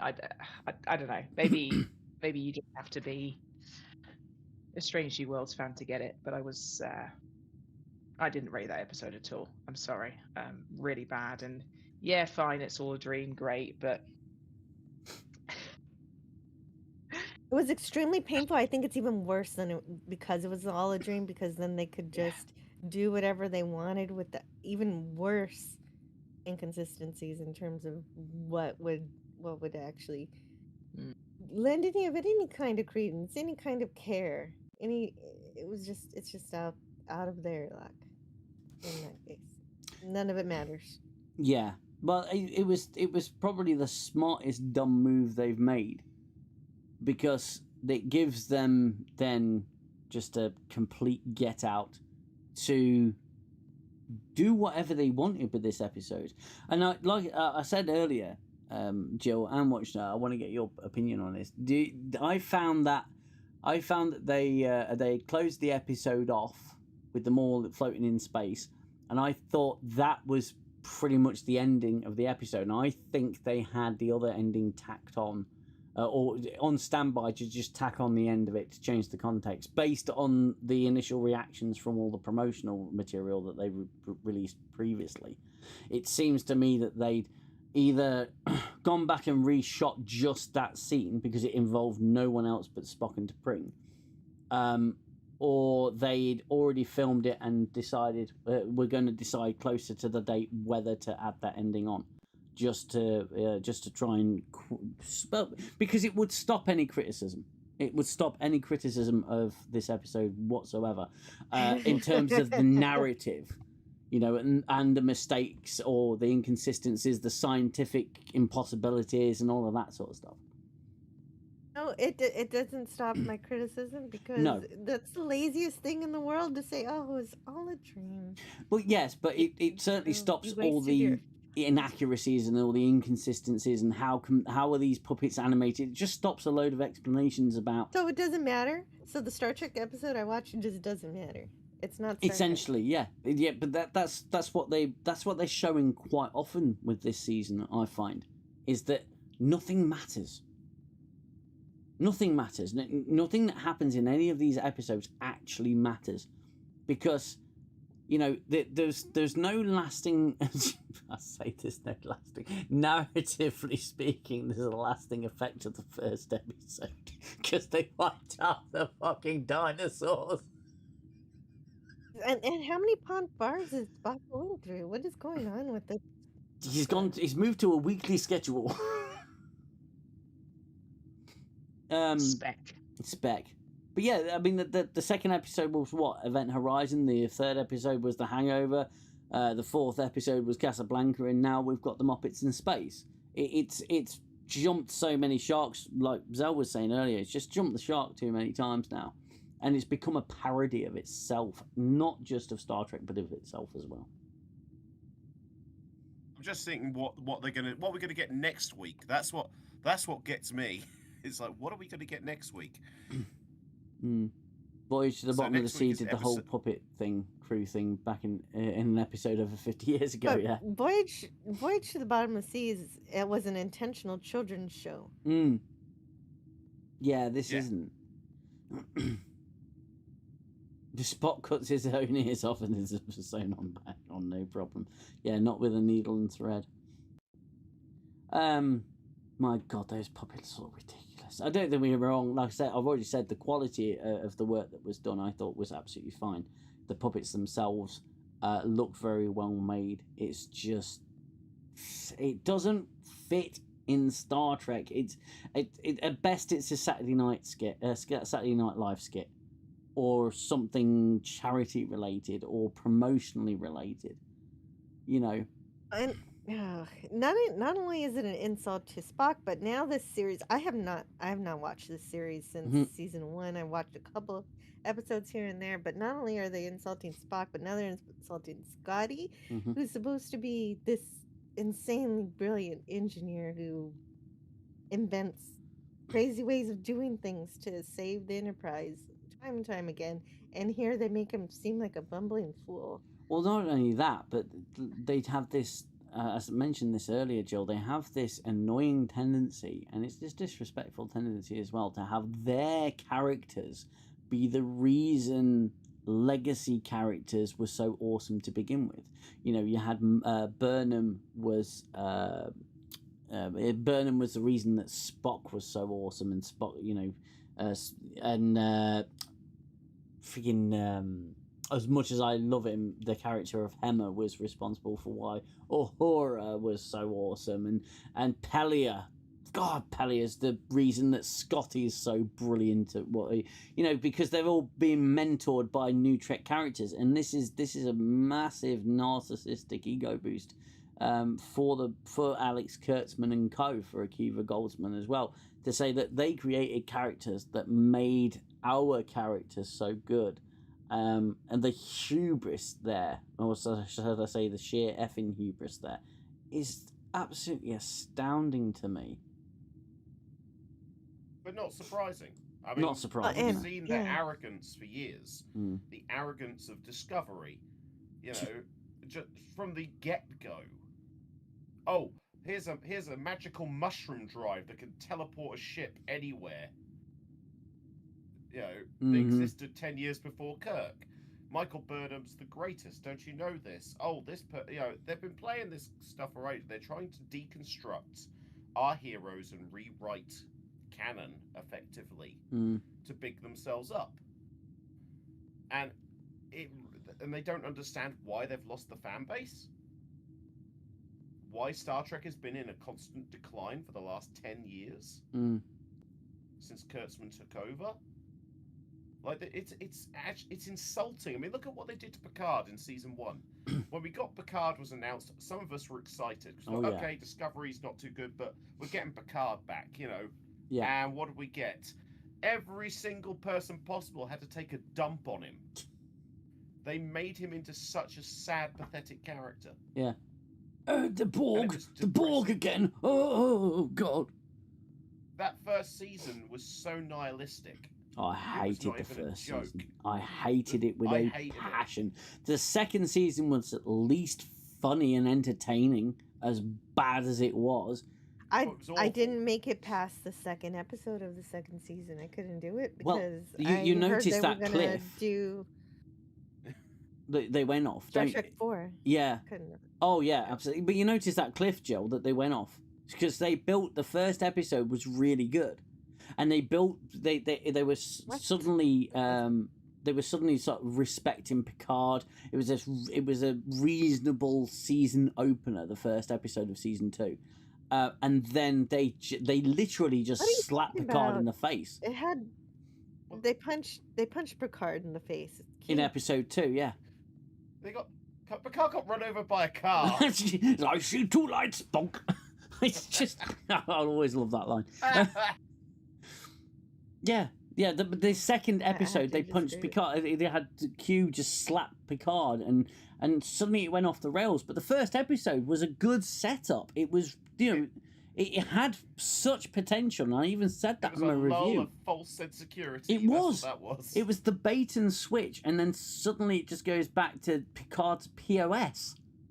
And I don't something know. like I wasn't Rios, into it with it the alternate universe. rematerialized in air. I wasn't happy with it. Oh, with the alternate timeline. Yeah, yeah. Yeah, it was awful. It was just truly bad. But to be fair, Picard season 2 is where my channel took off. I think Watch Nerd joined the channel at that point as well. Yeah, no, I was going to say, bad as it was, as we all know, I did obviously, find your channel then, Danger Man. So, and I found Picard season 2 to be funny actually because it was so bad, and that's actually what I was hoping for with the Muppets episode. Yeah, I was kind of hoping that it would be so bad that it would be funny, but it wasn't even funny. No. So, like I said, there was one that was just the comm screen thing that made me laugh. I think it caught me at a weak moment. But the rest of the show, I did cheer when Pelia got cut in half. That was funny. Me too. I was like, oh, I hope she's gone. I knew she would. Please stay like, dead. Yes. Oh no, my stuffing has gone everywhere. I'm all over the place.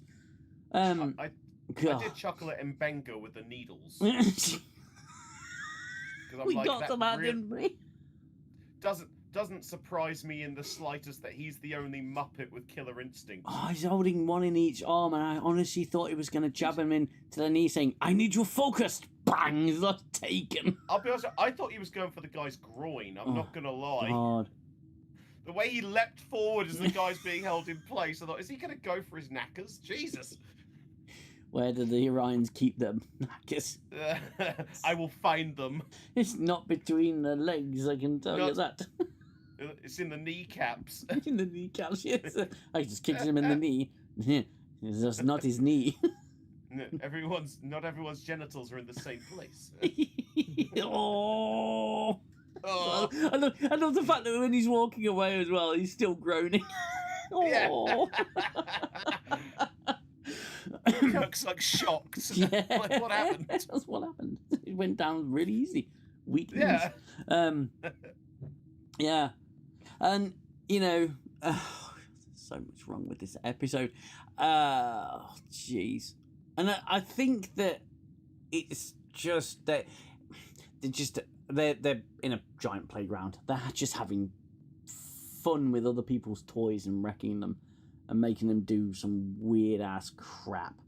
And such a cop out, such a bad cop out at the end. I'd have respected them more if they'd just stuck to their guns. But they didn't. Exactly. That's exactly how I feel about it too. A cop out is precisely what I said too. Yeah. It's just an easy way for them to go, "Oh, I was just kidding." Well, that's what I say. It's a gaslight. It's totally a gaslight. Yeah. Because they know we're going to bloody call them out on this stuff. And now they can just show you, "Oh, what are you complaining for? It was only a dream." Bloody do one. It's only a dream. Ha! All your how can puppets be animated? It's not very scientific. It's all been done and dusted and done over by just that one simple scene at the end. Is why I think. So you guys have watched a lot more filth than I have. Yes. So What are you trying to imply here? Okay, but I have a question about the Orions in this episode because I was remembering, the Orion slave girl, and now it's the Orion the men are the slaves now? So in That every was always iteration the of New case. Trek, yeah, because the men are really the slaves Yeah. to the women, but the men are very powerful, and they're not meek at all. They are led by the females anyway. It's through the pheromones. Through the basically. pheromones, yeah. So it's a chemical control, but the thing is that the Orion males are always the aggressors. They're the meat and potatoes, aren't they? Literally, the meat and potatoes of the species. Whereas the females use pheromones to control them. But in New Trek, in all iterations of New Trek, it's the women. The men are just the incompetent, and the women are just the apparently the intelligent ones. They seem to get outdone at every freaking turn. By everyone. Even Discovery Orions were just horrendous, and the actors are playing the Orions just like sassy humans in green paint. TikTokers in green paint. Yeah, modern social media. Stephen Bromby says, I'm back. I had to shoo my cats out of the room. They were freaked out by the puppets in the slideshow. Oh, bless them. I hope they've recovered well. So yeah, but hey, don't worry. We've got Orion Boyle from Brooklyn Nine-Nine. He's gonna... Yeah. Oh, he's gonna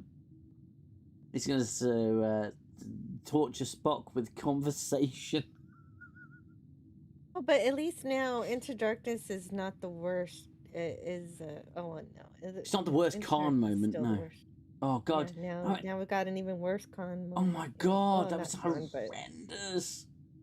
it was So the airlock scene. It doesn't even happen yet, and they have to make that reference.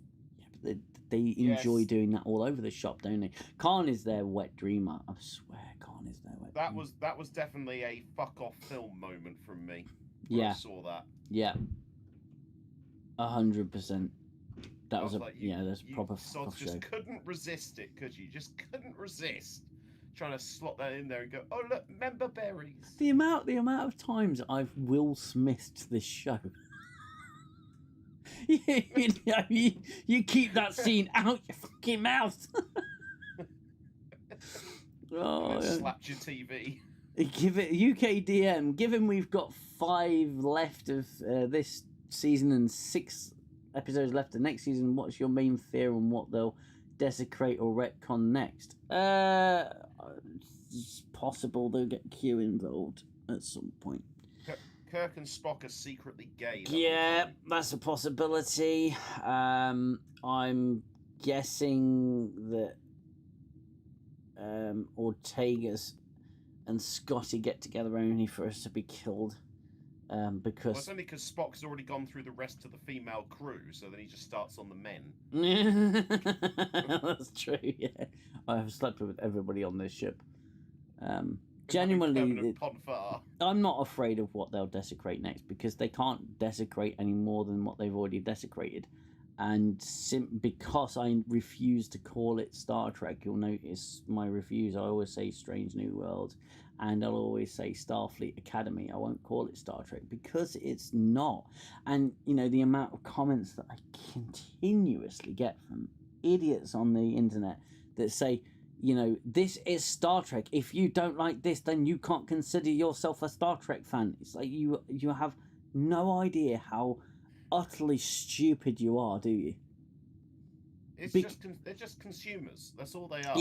Yeah. They're just consuming slop, and they don't care as long as it's got the label on, slapped on it. Oh, it says Star Trek, so I must like this thing. It's like, no. Yeah. Have some critical thinking skills. Yeah, they have no compunction for being able to determine quality, and so they do hashtag all Star Trek, and so this is not worthy of the label, though. No. They're the people who genuinely get excited for the next Marvel project after watching the existing Marvel project, and they just get excited even though they just watched a pile of slop. They're like, oh yes, consume product and wait for next product. I was essentially done with Strange New Worlds after the season 1 finale when they desecrated Balance of Terror, so that was enough for me. Obviously, I came back for this shit today. Sorry. Hey, it's all good. It's swear away, seriously, Jill. It's nice to hear you swear because I know I have the feeling it's not. Have you not heard this stream before, Jill? Like, swearing is okay. Yes. Go nuts. Full of profanities on this stream. Oh yeah. I must say. We did try to keep it to a minimum, but we're just passionate and it comes out. And I just don't care about this show. I honestly that's the thing. I probably could have watched the episode more closely, but as I said to Guna over text, I just don't care about these characters. No. The only thing I was excited about was the possibility that Pelia would be expired, which I knew in my heart of hearts wouldn't happen. Yeah. So she's not done guiding Scotty yet. Exactly. Scotty has to be guided to be a good engineer. Yeah. It's very high schooly, isn't it? Like the whole Laan breaking up the spec. It's just who cares? We all saw that. I didn't even know they were. What? Oh yeah. They apparently shipped them together. I hate that term, but yeah, they shipped them together.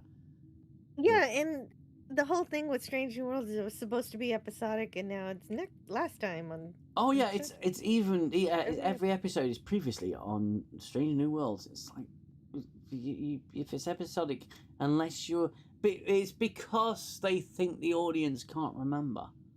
Star Trek never needed to do that unless it was a two-parter.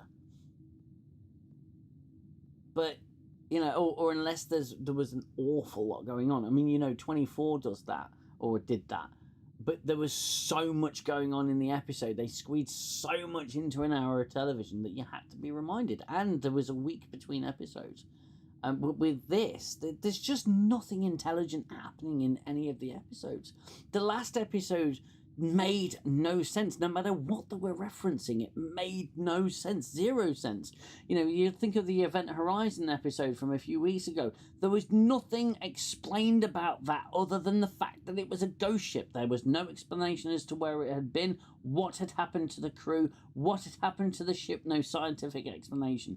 Nothing whatsoever. In the first episode, there was an anomaly that sent them 65 million years into the past and ended up with them causing the extinction of the dinosaurs, which birthed the entire human race. That even when you move to one side with the hubris and narcissism around that particular idea, there was nothing that happened. There was no explanation as to why anything happened. It just happened. Then they had the LSD trip with the atmosphere. We got a good dinosaur episode already with Voyager. A Distant Origin was amazing. And they actually did not reference that once. That would have been worth referencing at least or something. Yeah. To that extent. But no, we didn't get that. We got the Enterprise crew as secretly the origin of humanity. Like, is there anything that these guys won't do in their writing with this amount of hubris? Next, it'll be Pike's his own father. There you go. That'll be the next one. No, they'll go. They'll have one of their crappy characters get transported back in time so far to the beginning of the universe, and their matter will be spread across the universe, and they'll be the original form of matter. That'll be Michael Burnham. That'll be Michael Burnham's comeback episode. She'll come back for one episode. And that's where she ended up. The universe. Be the almighty Burnham. My tears watered life. It's just as soon as Picard and Q leave the primordial pool of goo, there's Burnham just going and crying into it, and that's. How does that line up with the progenitors? Oh, they did the progenitors in season 5. Oh God. They did. And they like reggae sauce. Did you know that? Did you know that, Jill? They covered the progenitor. No. Yeah. So from the chase, the episode "The Chase" that was Discovery season 5. They covered they covered it. That was the entire season, wasn't it, Xell? That was the whole arc. Yeah. And then you've my got goodness. the It was- jelly baby Breen. The jelly baby, yeah, the jelly breens. Yes. They revealed the face But you're of not the supposed breens. to know what's inside the breen. Exactly. Yeah, well, We still don't Discovery know. revealed it, and they're jelly babies. They're gummy bears, Yeah. effectively. Green gummy bears. Bouncing Yep. here and there and everywhere. Oh, it was awful. Discovery season 5. It had a really great character, which they figured out people actually liked. So they had Burnham putting him in his place every episode. Burnham screwed him and lied Yeah. to get him demoted. Yeah, absolutely, She 100%. lied. Raina, wasn't it? Raina. Raina. It was great. I thought it was pretty much just exactly what they think conservatives are. Well, it's was kind based. of hilarious, isn't it, that they try and make a character villainous Yeah. or bad, and it's actually no. This guy makes a lot of sense. Mhm. Like He seems like the only grown up in the room. he's And- the grown. Yeah, and all the crew are crying, and he's just going, "What are you all crying for? We've got a job to do. We're professionals. Let's get on with it." And the admirals go, "You are not respecting their feelings. I'm going to demote you, and now you have to be Burnham's first officer." It's like, what the hell? Oh, Yes, so you have bad. to be at one with the Burnham, be at one with the Space Jesus. Here's another fault as well. War It's criminal. on the screen right now. You guys in the Discord won't see it yet, but Spock lifting up the console Torpedo. unit, torpedo or whatever it is. A Vulcan has 4 times the strength of a human, and he can't lift up a Yes. photon torpedo. So 4 there you times go. the strength. That's what was listed in DS9. yes, 4 times the strength of a human being, and couldn't lift up a photon Now, torpedo. even if you took into consideration that Spock is half human, he Yes. would still be stronger than your average bloody Twice as strong as you. It's literally or by the law something of like- fractions, you know. human. Yeah, well, no, theoretically, Yeah. he could only be like 2 or 3 times. Yes, You know, there's yes. But still able to lift the photon torpedo because they're not. I didn't that actually heavy. need to lift it because Scotty miraculously muppeted his way out of it. Yeah, he was trapped, and he was sounding like he was wincing in pain, but he wasn't because they don't feel pain until they're on fire, and apparently then they feel pain. Which I'm sorry, but if T'Pring's hand was on fire, the rest of her would have been as well. It wouldn't have taken long, I'll tell Yeah, you I was that. waiting for the rest of her to catch. it Yeah. to- Jill's It was just like, so yes, that she would've- burn. You should have instantly burned to a crisp. Yeah. We say that Jill is just one of the nicest human beings, but she's quite sadistic, really. She is secretly. Secretly sadistic, but that's I'm why just we love her. agreeing with you guys. and Oh, for yeah. listening. Join the club. We are just as sadistic. Yeah, I expected that entire puppet to just torch. Good Was point. it- Matt wa- Ross has said, why was the was it- torpedo in the engine room? Because Yeah. the plot Wait, right. needed it to be. Who stores the torpedoes there? That's not right. See To be this fair, massive. I'd put that with Geordie and Data though testing a phaser. Yeah, in front of right in the wall core. core. It's like, not sure you boys won't be doing that. Yeah, I hope your containment fields are up. Torpedo, you know this big matter antimatter reactor. I'd Well, here's love a to read smaller the risk assessment. that. Oh We need my to do this god! experiment. What's the risk assessment? We're going to do it in front of the warp core. Yeah, we got some high energy devices in the room, gentlemen. Just the warp core and a photon torpedo. Don't worry about it. Nothing Yeah. to see. And a And, horrible um, answer And is here's that it here's was a a dream. it was a dream, yeah, absolutely. But here's a pallet of sugar next to a bonfire. and the other side you'll see a pallet of flour. It's self-raising, okay? So it's funny enough, it's right next to a bomb as well. Oh god, Pelia really does look like just a fish in a ramen noodle, a pack of ramen noodles, doesn't she? Yeah, spaghetti hair. That was another thing. Like this whole episode, I hated it, but it was a big revelation for a lot of things because I did torture myself by watching Starfleet Academy, and I did Oh, understand Jill. that this is the same kind of alien from that show, and so this one doesn't wear shoes either. So this species, they're just allergic to shoes. You know, I hadn't actually allergic thought to about that. footwear. Yeah, allergic to footwear. I hadn't actually thought about that. I didn't even bother to make that connection, mainly because I don't care enough. But it was just that, yeah, of course, just don't buy bloody shoes. Oh God. If there was ever a species you want the Klingon Empire to let it be them. Just let Throw it be them. shoes at them, they'll surrender. Yeah. We don't have any shoes. We don't believe in them. We have no ammo. You think Pelia would have had a solution in a box, don't you? Or in her So- quarters with all the Yes. junk that's in there. Old telephones, because we need to wire up the Enterprise. It's like, yeah. So, yeah, okay. Yeah, with all the telephones. I remember that Yeah. little Yes. fucking sweetheart. I'm surprised we Jesus. haven't seen the TARDIS in there. You know, the just finish off the Doctor Who references. We did see the TARDIS. That was in an episode. It was I mean, in just an in her episode. quarters, But in her randomly. quarters, yeah, just in the corner. Ignore that. Just don't look inside.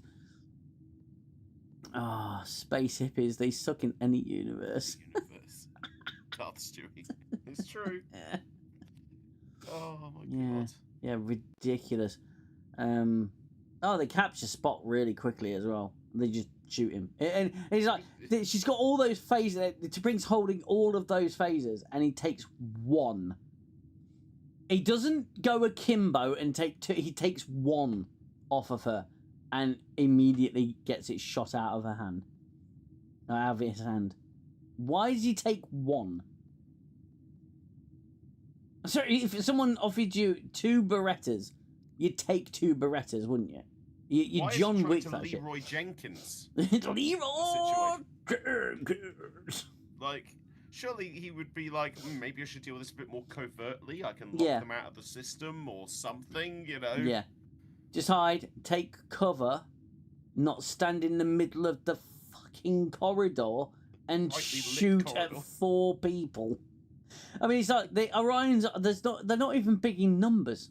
They haven't taken over every deck. There's 4 of them. There's 4 of them, but also, like, they resolve this situation, but then it's like, well, hang on, what about their entire crew that's still left on their massive Orion ship? Yeah.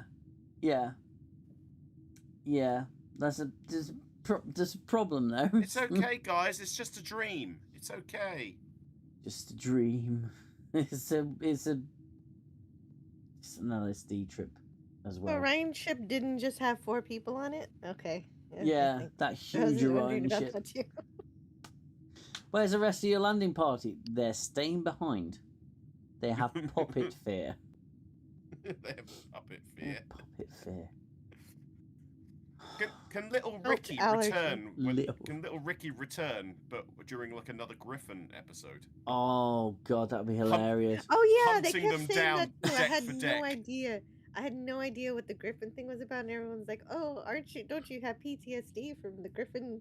And, Oh, oh yeah, yes. I'm getting so much panic attacks because of the Griffin. I have no idea. What It was the Event Horizon inspired horror episode where It didn't actually resolve it at the we end. or didn't tell actually you resolve anything. No. It There was got nothing. palmed off.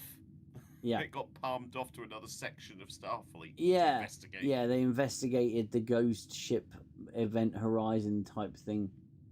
I've just got a Um, vision of little Ricky chasing them down the hallways. It's just Chucky, little Chucky. They're just making poor versions of better things. Oh, that's all Yeah, they've been that is doing. the Yeah, theme. That is Yeah. the theme of this season. yeah, it is. It's what can we rip off next? It's embarrassing. Well, and this episode didn't happen. None of it happened. No, I don't like it when classic Trek does that. I don't like the time restoration loops and all of that. I don't generally like them. I didn't like Time and Voyager did it a lot. They did it in Time and Again, and it did it in Year of Hell, and That annoyed me. it was and I have the that. Voyager the Relativity. They did it in Relativity as well. I didn't like that because it's a cop out. Yeah. The only one I'd forgive is Before and After, Mm. because that played into the story. But Mm. Voyager was a sod for doing that. And Yeah. Year of Hell was the one that bugged me the most. Yes. but that was a cop out purely because it was originally planned as a season-long arc. Yeah. And the studio went, no, nobody's going to be interested in watching a season-long storyline. So that's Oh, all how we wrong were we were. interested in. Meanwhile, DS9. Yes, DS9 is just. DS9 had an 8-part final episode. It was freaking awesome as well. Yeah. Amazing. I mean, what a And they sublime had- show. What's that? What a sublime show. In Yeah. general. DS9. It had an Yeah. 8-part final episode. And they had time to play baseball. They had time to play baseball and save So a you casino. still had a fun episode without it being retarded. So sorry again. How I apologize. Matt Ross, how did Year of Hell's ending make no sense? Are we talking you didn't like it, or it didn't make any? It made to me it made perfect sense as to what was going on, because it caused Voyager's impact destabilized the core, which caused a temporal incursion within that ship, erasing that ship from time. But Lex is saying bye, guys, as Guna enters the stream as well. Just, Guna. and he comes in on an image of the arm being pinned against the door. There you go. Giggity.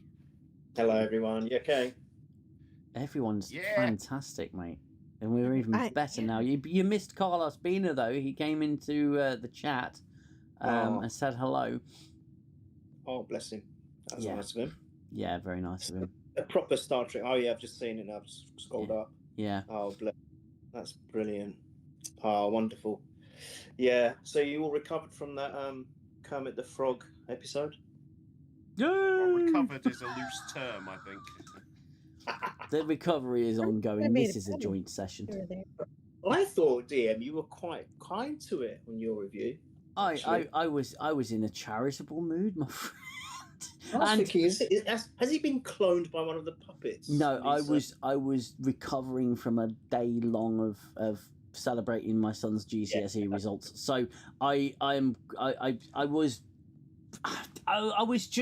was kind of being ironic when I was being fair to it. It was just very much a case of they've actually been very clever and quite devious to make it all a dream in the end. It's just a cop out anyway, but I still hate the episode with a passion. You know, it was just again, it was a kids in the sandbox playing with toys they shouldn't be playing with. was Bobby Ewing returning in Dallas in the shower? Yeah. If anyone It knows was, about it was that. the shower. In Dallas, I don't know if you know remember the soap, or if you know the soap opera Dallas many years ago. There was a whole season where, at the end of one of the seasons, Bobby Ewing, was one of the main characters, died, and I think there was a big outcry by the fans, and so for a whole season they did the whole storyline without him in it, and then because they thought, oh, we better bring him back, his then wife wakes up, goes into the shower, and he's there in the shower, and apparently it's all a dream. The whole season was written off as a dream. Wow. Yeah. So it just reminded me of that. I think it's so, again, another insult to the fans. I mean, the episode is bad anyway, and then just to knock it off as our dream. So basically, we've just wasted an hour watching. I mean, we normally waste an hour anyway on New Track, but we've definitely wasted an hour just watching rubbish, and then to be said, oh, it doesn't mean anything anyway. I mean, what is the point? And how much do they spend on each episode? I wonder what the budget is for them. It's ridiculous. All It those really is. producers, and this is what we got. What did we say? We did Lucy Duck, didn't we? It was around 10 million an episode, wasn't it? Yeah. Yeah, 10 million an episode. To 100 do a million. dream. To do a dream, which means. Yeah, to do a dream episode. And what is it? Where does it go? How does Spot progress? He's learned something from this. What, hyperventilating? Really? Well, he devolved at the beginning of the episode because he was going back to Vulcan to learn about logic. Like he'd not done that before. It's unbelievable. Genuinely, the episode opens with him saying the Enterprise is on course for Vulcan because I need to go and learn logic. I just found it insult after insult. I mean, to take one of the most classic scenes, and I was actually in tears when I first saw it in the Wrath of Khan. At the end of Wrath of Khan, And you have that moment between Leonard Nimoy and William Shatner. Yeah. And I was like, oh my God, they've killed Spock. And it wasn't just they'd killed Spock, it was the way they did that scene. Mm-hmm. And it was bad enough, the Kelvin timeline doing it as a twist. And then, all right, fine, I stomached that one. But now this, a puppet doing it. I mean, get lost. Seriously, that annoyed me. And the fact that they stole that little bit from Rascals, saying, "Oh, we're approaching this all wrong. We should be approaching this as puppets." Oh, I wonder where we got that from. That was when Rascals, where they all turned to kids, and they said we shouldn't be approaching it as Starfleet officers. We were actually kids. Let's start acting Glynan's like... line. Yeah, exactly taken from that. So again, let's more plagiarism. I mean, it's. I just don't know. And then the fact that, I mean, I know I'm probably repeating everything because I've just not been on, but I just want to get this off my chest. Go for it. The fact that they said, oh, we can't use the controls because we're puppets. Yeah, you got your voice. Yeah. This is the 23rd century.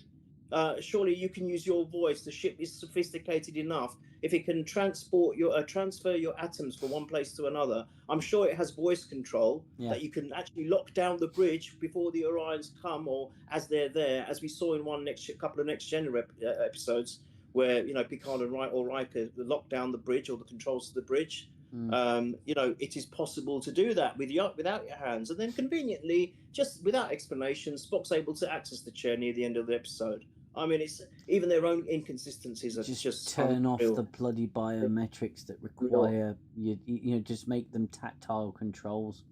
Yeah. So Felt can push it. Pellier, that thing. Pellier, yeah. I mean, I think that's more scary than Annabelle. The fish with the ramen hair. Ramen noodles. What are they doing? Was amazing. Oh, what are they doing to us? I mean, I was Watchhead was sending me some reactions as she was watching the episode. I was just dying of laughter. It was so funny. I mean, I think we're just lost for words. I don't know if I can watch any more of this rubbish. I really am. I was going to finish it. I was going to finish season 5 or whatever it is with 6 episodes. I really was. And now I'm just thinking, I think I'm done because I just can't take the insults and how they are absolutely just ripping the legacy apart. And they're doing it willingly, and they're doing it knowingly. I'm sure they are. They don't care.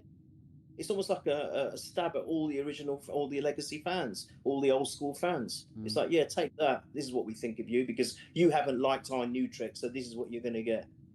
Anybody else think this is because they're on their way out and they know it? Yeah, it could be. But well, it's did they know they were on their way? Because this must have been filmed when? This was because they filmed 4 and 5 back to back, didn't they? So they must have filmed this a year and a half ago, 2 years ago. I don't know. So did they know it then? Did they know they were cancelled at that point? I think there definitely would have been inklings by that point. Right. There must have been something because Starfleet Academy was kind of like their last ditch Hail Mary, effectively. That was their last chance at a new show, yeah. That was the last chance at a new show, and it's already been cancelled. I cannot fathom how that man or anybody involved with that show thought it was gonna be popular. How out of touch are you? Seriously. Quite easily. Stephen Bromby, they did not kill off Pellier permanently. They sewn her back together. They cannot die in puppet form. I feel sorry for the ensign that got a phaser hole in his chest. Yeah, I feel sorry for the wasted. They wasted Jim Henson Creature Shop's time. Yeah. Yes, that's a great point. By the way, nice to meet you, Jill. I think it's the first time I've actually spoken to you. Hello, Gunnar. Yeah, good to meet you too. Yeah. And yeah, even if it is talking about this. Well, I mean, Jill, I don't know whether you're familiar with Red Dwarf, but you're more than welcome to join on the Red Dwarf stream that's going up after Strange New Worlds. That would be more fun. Yeah. When is that?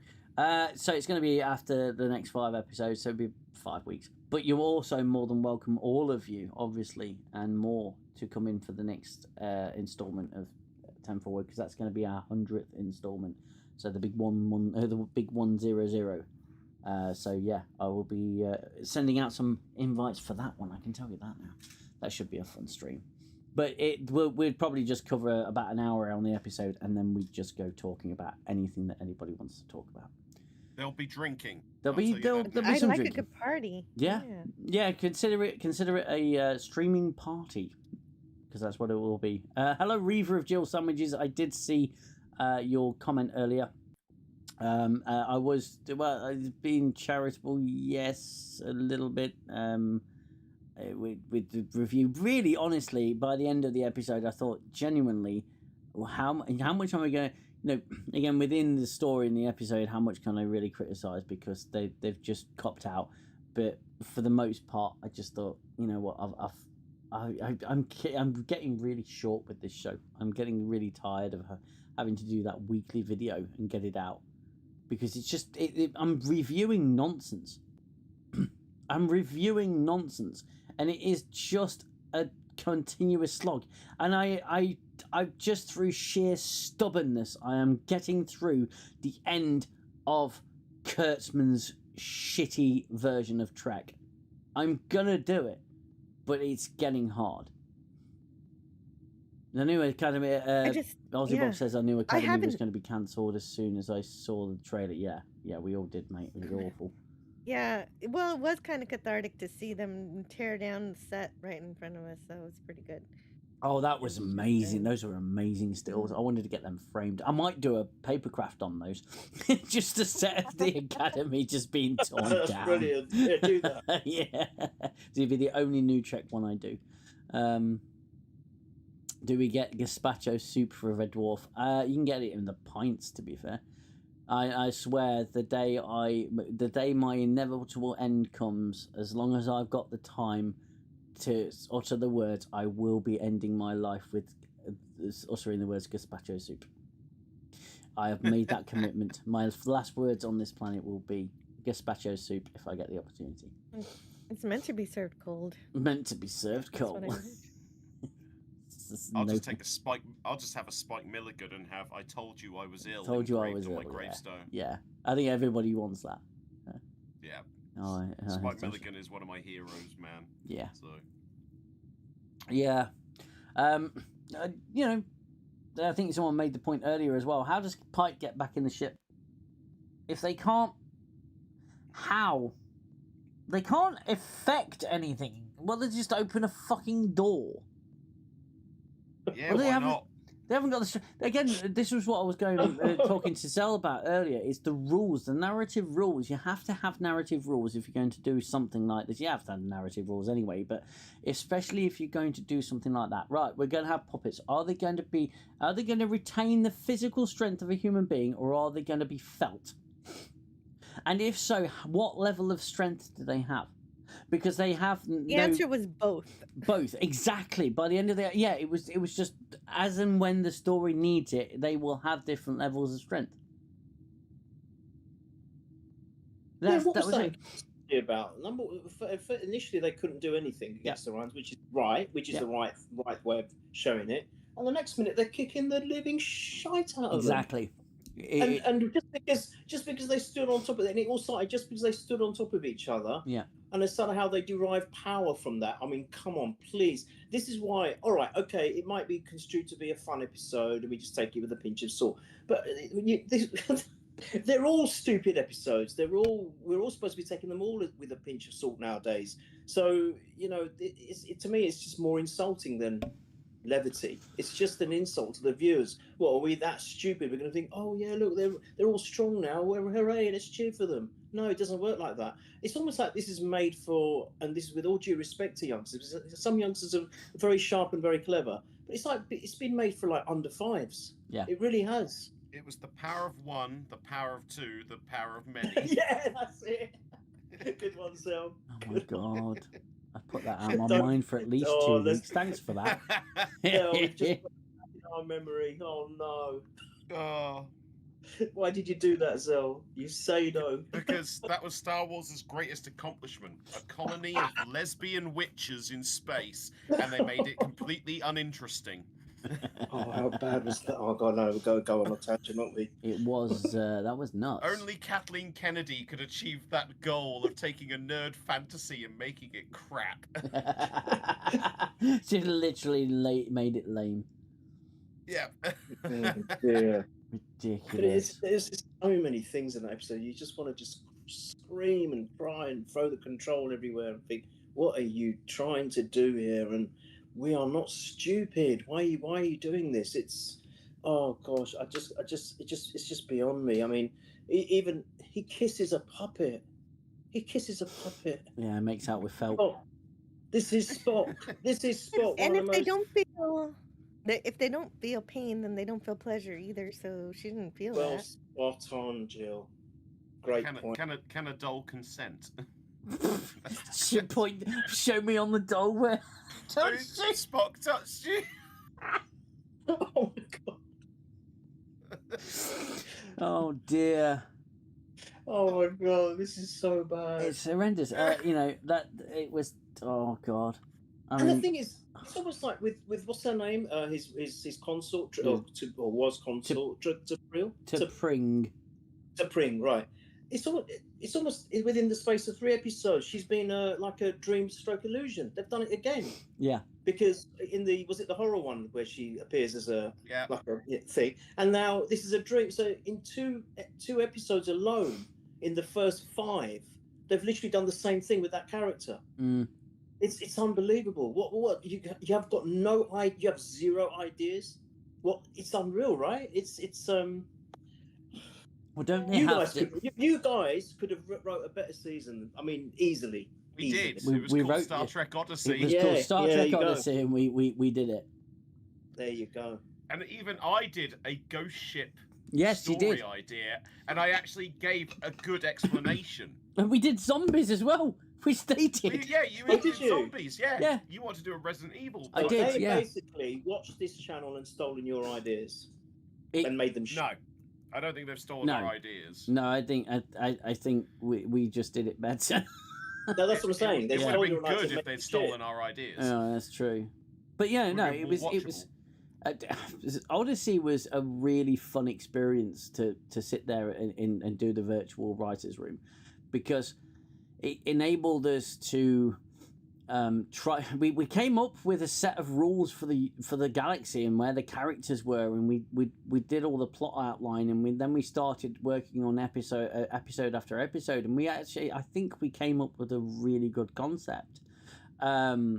And I think personally that reached more people than we realise, because I've heard little references here and there to what we came up with, and I've heard that on mainstream channels as well. So even if we're not directly quoted, or even if it doesn't make it anywhere or do anything, nothing happens with it, the seed was planted. And it's spread a little bit, even if it's only just a little tiny microscopic amount. It was a great idea, and I was so proud of us for doing that. It was definitely some of the most fun streams we've had, and it was definitely the most passionate. Yeah.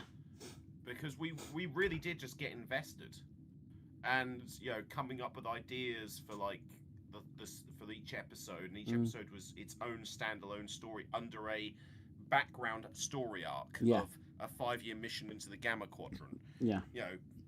Things like that, and it was really fun, and we came up with some really good ideas that sort of explored different things, like whether it was like Jem'Hadar, remember, and that, or stuff the Dominion had done prior in like the early days of their creation and stuff like that. Yeah. And what have you.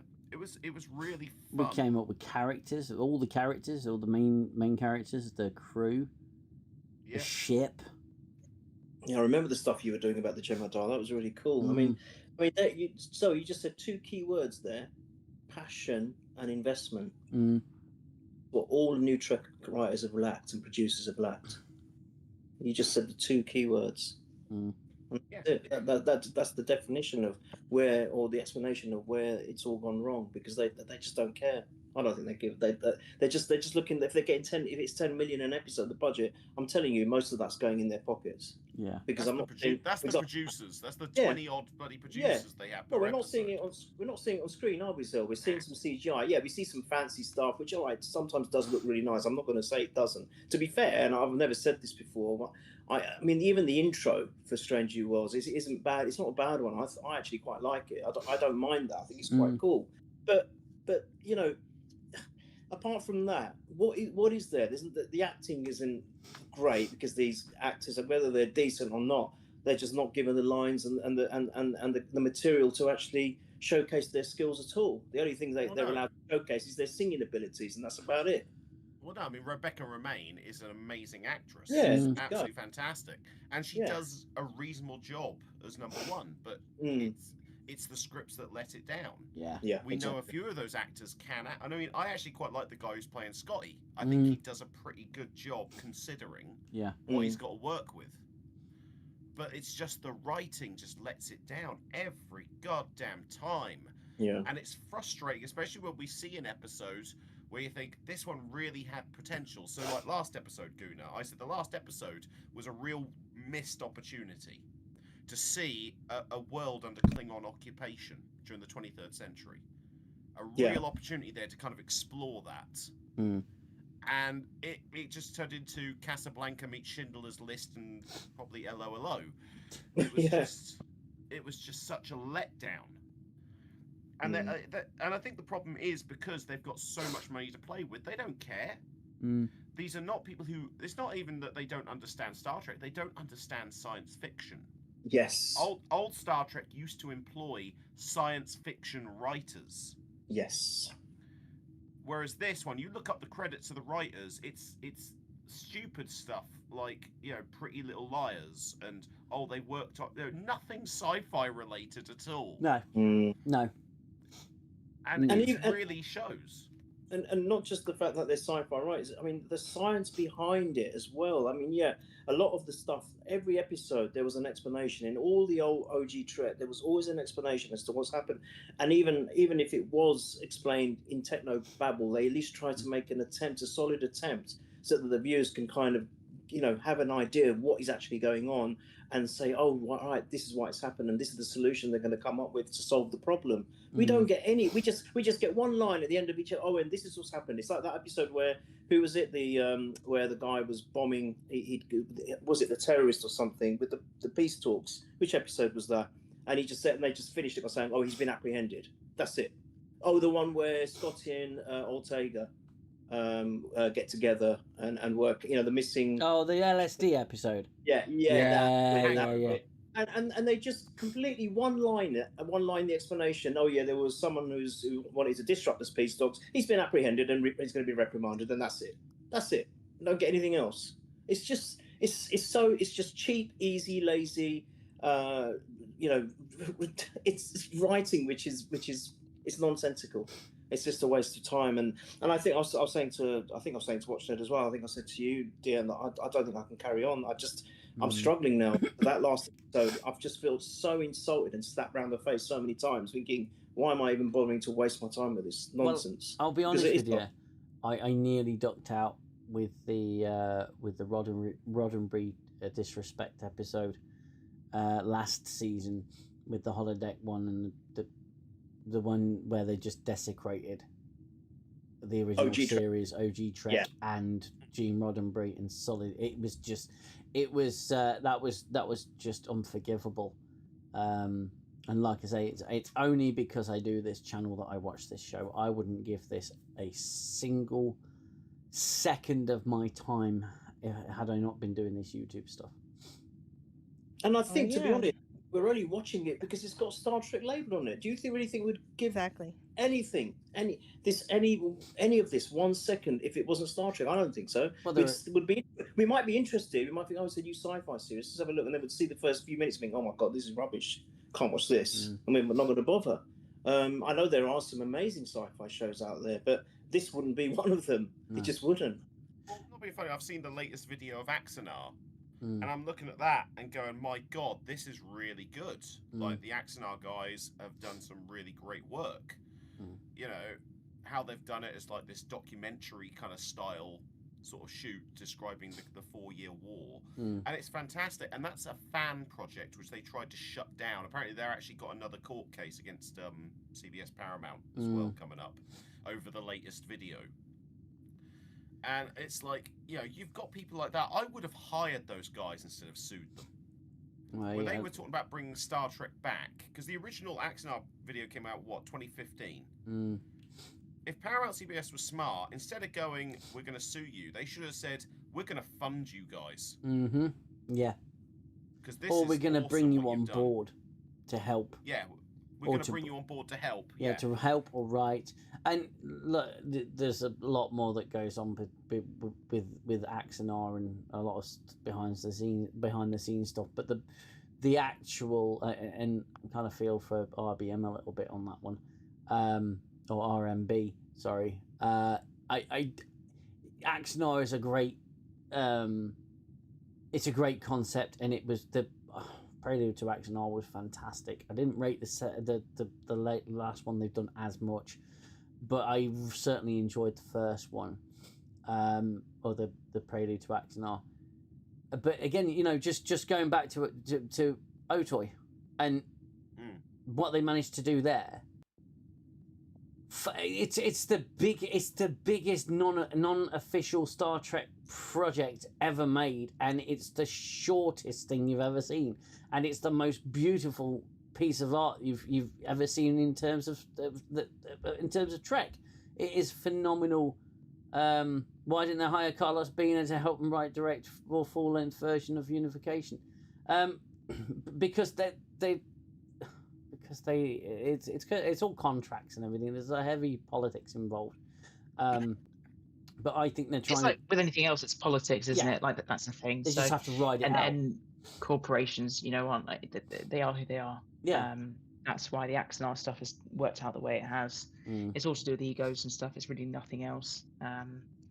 It is what it is. That's just how it works, I guess, in big corporate. Not that I agree with it. I'm just saying that's why it's happened. It kind of is what it is, whether or not you agree with it or not. Yeah. Have any of you seen the version by Trek Culture of Otoy's reunification? So they've done a 21 and a quarter minute film with all the shorts put together, with obviously the main ending piece, the final piece. But they've put some extra voiceover dialogue from the original films and series just over it. I initially, when I watched it, I thought that was the original, but then I realized no, that there's some additional stuff in it. It's actually quite good. If anyone wants to watch it, I'll link it in the Discord. And the thing is that you say that's Trek Culture? Yeah. Is that not a massive fan of Trek Culture? Oh, really? I'll be honest with you. He is a new Trek apologist. Yeah. Yeah. Oh, is it? And again, I'm pretty good at editing. All right, it's starting to leak into my profession now, so I'm doing a lot of it, and I won't touch anything relating to Otoy because I wouldn't want to detract anything from those guys. And I think when an entity like Trek Culture does that, they're essentially stealing views. Oh, okay. I was literally about to say that. It sounded like they were trying to steal views, and they've changed it just enough to avoid a copyright fair strike. use. Yeah, exactly. Okay. Yeah. So that's okay. But so no, apologies. but no. I mean, again, it's not diminishing the idea of what they're doing, and I'm not shitting on them or anything, but I tend to be very careful nowadays of who it is I'm watching and who it is I'm talking about, because there's a lot of snake oil out there when it comes to. Sorry. So I didn't know anything about Trek. It just came up on my feed. I didn't know anything about it. I saw it on the feed and I thought, oh, this is just a nice way to watch it all again. And because it was all together, I thought this is easier rather than finding that bit, and then watching it one after the other. Yeah. Because then I'll only have to suffer one set of adverts as well, because I don't have YouTube Premium. And I watched it, and I just assumed that they'd had Otoy's blessing because they obviously they big them up in there in the description, I believe. So I assumed they had the blessing. I have no idea. They may very well have. But I'm assuming. I don't know for sure, but I just just because you brought it up, and it was only 2-3 days ago that I watched it, and it's just such a magnificent piece of work. It really is. It still got me again. The last scene with Spock and Kirk. It's still, I don't know how many times I've watched it, and it gets me every time. It's unbelievable. Yeah. It's that powerful. It's just the fact where when Shatner's watching himself or looking at himself, past, future, and present, it's just. Oh, it's so good. It's so good. And like I say, people, this short 38 million views and it's unlisted. It's difficult for people to find. So when Trek Culture does stuff like that, fair enough. If they're saying, look, all of this, bring attention to it, put a link in there or something. But when you're going and taking someone's work, making a big mashup, people are going to come to that big mashup and take away views from And I don't. Yeah, like Xell said, they'll change it just enough. I don't like a lot of the larger Star Trek channels anyway, because they tend to shill for anything that's got Star Trek in the name. I know What Culture do a lot as well, and I'm not keen on. Yeah, and I'm not steering anyone away from these channels. There are channels that I watch. I always try and keep. I'm not a massive fan of certain YouTubers out there that we've had this conversation before that claim they've got news on something or they know someone who knows something, but they won't say who, what, how, where, and when. They'll just say things, and I tend to take everything I hear with a pinch of salt anyway. Now, there's things that I know, but I'll never repeat. There are things about Star Trek, the current state of everything that I know. I've spoken to people, but I'll never repeat it, and I'm not gonna make videos on it just to get the clicks and the views. It's not what we're about here. But places the bigger YouTube channels really kind of narc me a little bit, because they'll just constantly speculate and call it fact and take other people's work. So that's a bit of a mad tangent. I do apologise, and I'm not. No, I'm not trying to detract from what you were saying. No, I totally understand it, and you're right. I mean, end of the day, the clickbait culture is just a virus. It really is. It does take away from genuine channels that are trying to do the right thing in the right way, and I think that's so. I mean, that's just social media in a nutshell. I mean, I'd say 90% of it is just clickbait rubbish. You know, for likes, for views, so that they can try and become, in quotes, famous. And then a lot of them do. They end up on quiz shows and on TV, don't they? And it's just ridiculous.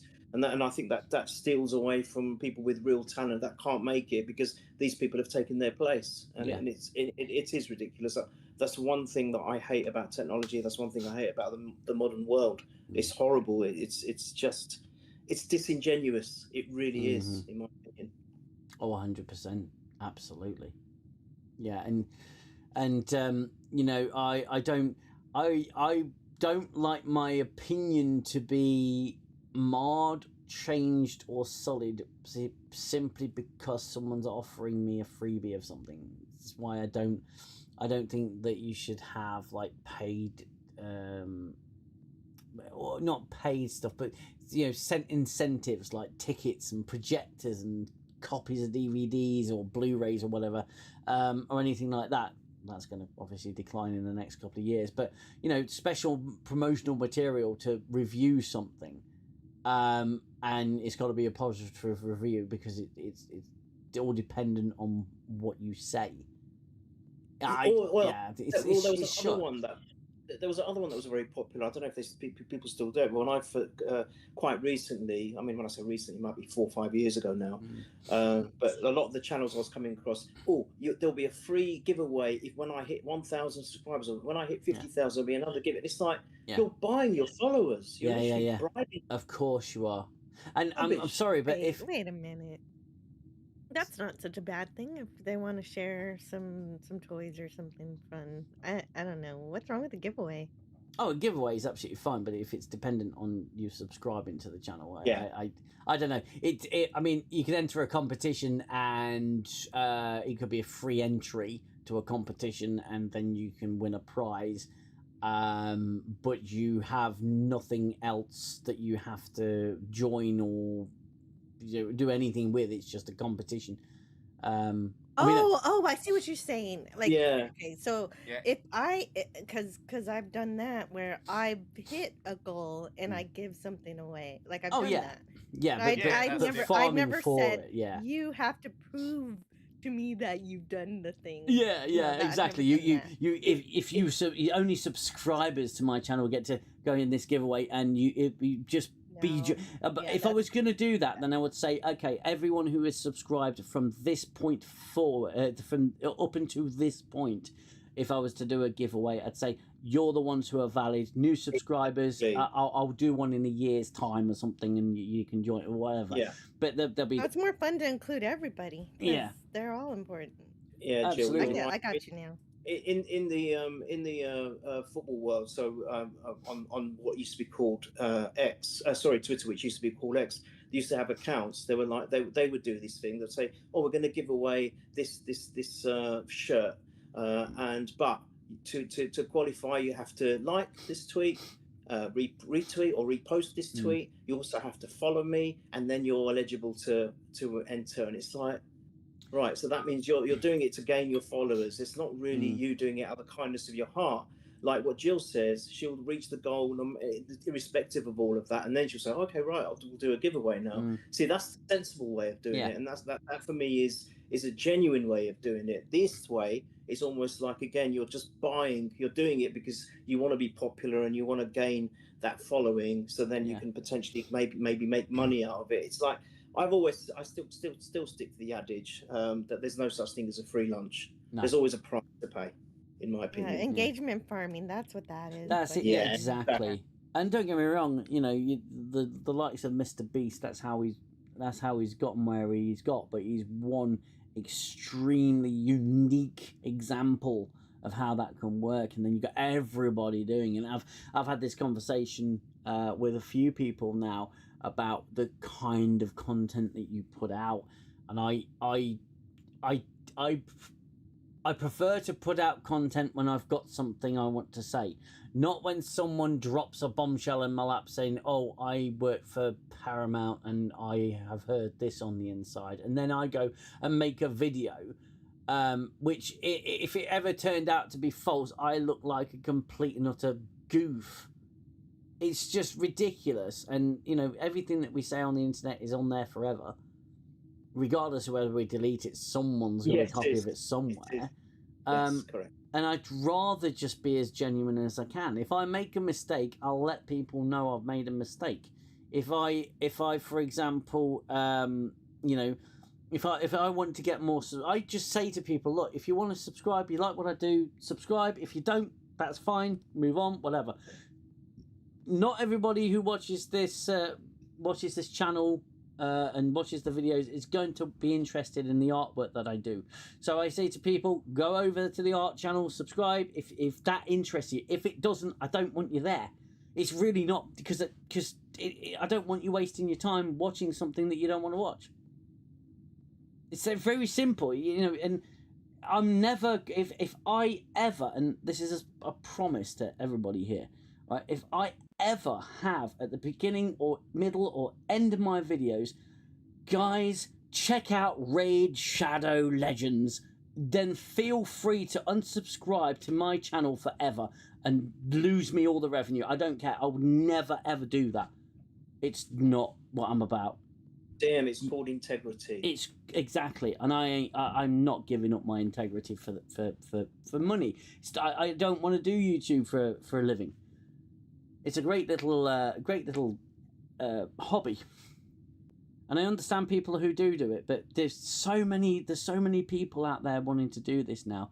You're in a rat race, and you're going to go even further backwards. Well, in your case, it's not just a hobby. Sorry, Jill. Sorry, I keep interrupting you. That's okay. That's okay. No, but I'm gonna probably dip, so I'll say bye, guys. I appreciate you watching it. Thank you so much for coming in. I really appreciate it. Thank you. You too. Bye. Take care. Continue, please. Sorry, Jill. I think you were saying something. Jill gone? I think Jill's still showing. I don't know. I'm sure Jill will come back momentarily. Let me just read this out. You have some artwork. Can you drop a link? I might be able to. Yeah. Let me see what I can do. You carry on, Gunnar. I'll see if I can drop this. Yeah, link. I was just saying. In your case, you're a good example. This isn't just. It's not just a hobby. It's a form of escape. escapism, which in a different world, it would have been even more enjoyable if New Trek had stuck to the ideals of OG Trek or True Trek. But having said that, but as a byproduct of you doing this, I've said it so many times, and you probably hate me for saying it again, but you've built up such a great community. So it's a place where people just get together and have a chat. Everyone doesn't like going down the pub and socializing there. So this is a different way on a Friday night, in particular in this particular, your 10 forward case, where people can just get together and have a chat about something they love and they're passionate about. And so it's more than a hobby. It's you've created almost like a safe space for like-minded people to talk about something that they really enjoy, and that's amazing. Yeah. I also don't want to start doing any sponsorships for things that I don't even use myself. That's not going to happen for me either, and I'm with you there. Yeah, it's just I don't generally agree with it. Oh, look, if I really believe in something, no, let me just see if I can get this right. I put the wrong link. The link doesn't work. Yeah, if I really believe in a product, fine, fair enough. But I've seen too many YouTubers fall for it,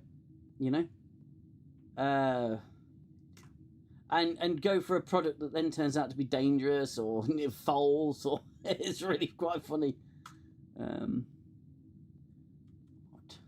Let's see if that one works. I don't know whether it will.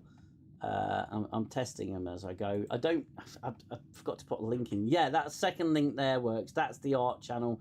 It's not got a lot on it at the moment, but I'm going to all the artwork that I've done, I'm putting into videos and shorts and everything, and I'll chuck it all over there. And we've got a stream coming up tomorrow at some point where I'm going to do the original Enterprise. So we've done Voyager, the NX-01, we've done the Enterprise D and the Defiant, and I've also done the Enterprise D bridge. So they're in the Discord as well. So feel free to check those out. Join the Discord if you haven't already. Just to confirm, that link works for me as well. Fantastic, yeah. So that's my art channel. Feel free to go over there and subscribe. Like I say, with live streaming these, it takes about 2 streams to do one piece of art. Depending, the bridge took 3 streams, but it's fun to do. I just sit there having a conversation with people while I'm doing these, and getting your input as well is nice. Hey, you got some nice skills. Well done, man. Thank you very much, Bishop of Rusty Iron. Very, very much appreciative. But yeah, I'm not selling my opinion here. I'm just giving it, and if people I've met so many great people, like Greener says, on this channel, and it's been absolutely fantastic. It's been a genuine reward for so much hardship going through this absolute dog crap. But your NX-01 is my favourite. I love that. Really? Yeah. I'm biased because I love that shit. Yeah. So, but yeah, that was my favourite of the ones you've done so far. The more I think it's the boldest one in terms of the colour scheme. Well, not the colour scheme, but the standout, because the logo pushes it out as well. But I kind of liked the Enterprise D. I was just really proud of the main deflector. I remember you were, you're doing some finicky stuff with the nacelle. Was it? Because it wasn't quite working out, and then you got it right. But that was the D, wasn't it? I'm sure it was. I think it was the D. Yeah. I'm looking forward to the F. I'm looking forward to the F. Yeah. Because I love the Odyssey class. I'll just stick I'll stick some in. Is that the G or the F? Is that the G or the F? Isn't the F? Yeah, that's the Odyssey class. Yeah, I'm going to do the F. That ship is amazing, Xell. I love the Odyssey class. It's beautiful. And the fact that was designed by a fan. James Isle was his name. Oh, right. And what it was basically when Star Trek Online first started, Paramount did a competition called Design the Next Enterprise. Excuse me. And people submitted all their designs, and the winner would be recognized as the canon Enterprise F. That was the prize. And it would be put in game. and this guy called James Xell designed it. It won the competition, and then then Thomas Morone and the art team at Star Trek Online basically just finalized the design and put it in game. But that was a fan creation. This is the one that Shelby was in command of in Picard 3, right? Yes. Oh, that ship is amazing. And they gave the devs gave that model. They took the model from the game, gave it a HD remaster for them to use in Star Trek Picard Season 3. Nice. They remastered it specially for them and then put the remaster in game. Wow. So, wow. But I'll see if I can find the original concept art that James Xell did. Yeah, I don't have one of the NX-01, but just for everyone watching, this is what I've been doing on the art channel. Some paper crafting, and it's just layered cardboard, but it comes out really well. And I have some fun with it. I'm just gonna slowly take them away one by one. They're very nice. Much nicer to look at than the Muppets stacked on each other. Absolutely. I'll just leave the Defiant there for a bit now. That's good. Did they destroy the F then? I can't remember Picard Season 3. They basically said it was being decommissioned. But it was only live. It was only active for about 10 years. 17 years. They said 17 years. It's still a baby. The thing that a lot of the I can't say there's any certainty. I can only just judge on reactions because at the start of the season, all the devs were promoting the shit out of Star Trek Picard, right? Because they're like, finally, we're going to be canon, lads. Yeah, like literally, that's what they were saying. Because they do a live stream. Oddly enough, also called 10 Forward. But no way. They do it where they just talk about new and upcoming content. But they were just spending these streams promoting the hell out of it, going, "We're canon. We're finally going to be canon." And then as soon as it got revealed that the Enterprise F was being decommissioned, they went really freaking quiet. Oh yeah. And I've heard rumors, and I will say, take this with a grain of salt, I heard rumors that they were peed off because they weren't told this when they were asked to give the Enterprise F model. All they were told was, we want to use your Enterprise in the next season of Picard. And so they didn't know. And basically the rumor is they were really upset because they thought, finally, we're going to be canon. They're going to canonize us. This is great. This lines up. Because they'd even talked about, like, somebody had asked one of the devs about, can we get Todd Stashwick to play Shaw in Star Trek Online? And he said, oh, that would line up perfectly with the timeline. Yeah, we could bring Todd Stashwick in. And then it was like silence. As soon as it got revealed, sort of like halfway through the season, that the Enterprise F was being decommissioned, they just went dead silent on promotion. Yeah, I've just put it in the Discord. That was the original drawing that James Xell put in for the Enterprise F. That was his original sketch. So. Oh wow.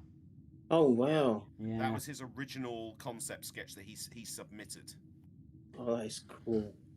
Back in 2010, and I love that he shows the size as well, like the size comparisons. Yes. I'm definitely doing that after the original Enterprise. The F is definitely gonna. Odyssey is definitely happening. Yeah, the F is just. It's James Xell did say in an interview he basically took his favorite features of the Sovereign and the Galaxy and then combined them. Yeah. And that's basically what he did. Oh, it's beautiful, isn't it? And the gap, and people say about the gap between the engineering hull and the saucer section in game, how they explain that is basically that's to decrease subspace turbulence or friction in warp, so you can travel at higher speeds of warp without like the ship shaking apart. Yeah. There you go. They're explaining it with science. You see. Yeah, well, that's what they did for Star Trek Online. They said that's why some of these newer starships and that for the 25th century have got this like gap or a double neck, is to reduce your subspace wake or something at high speeds.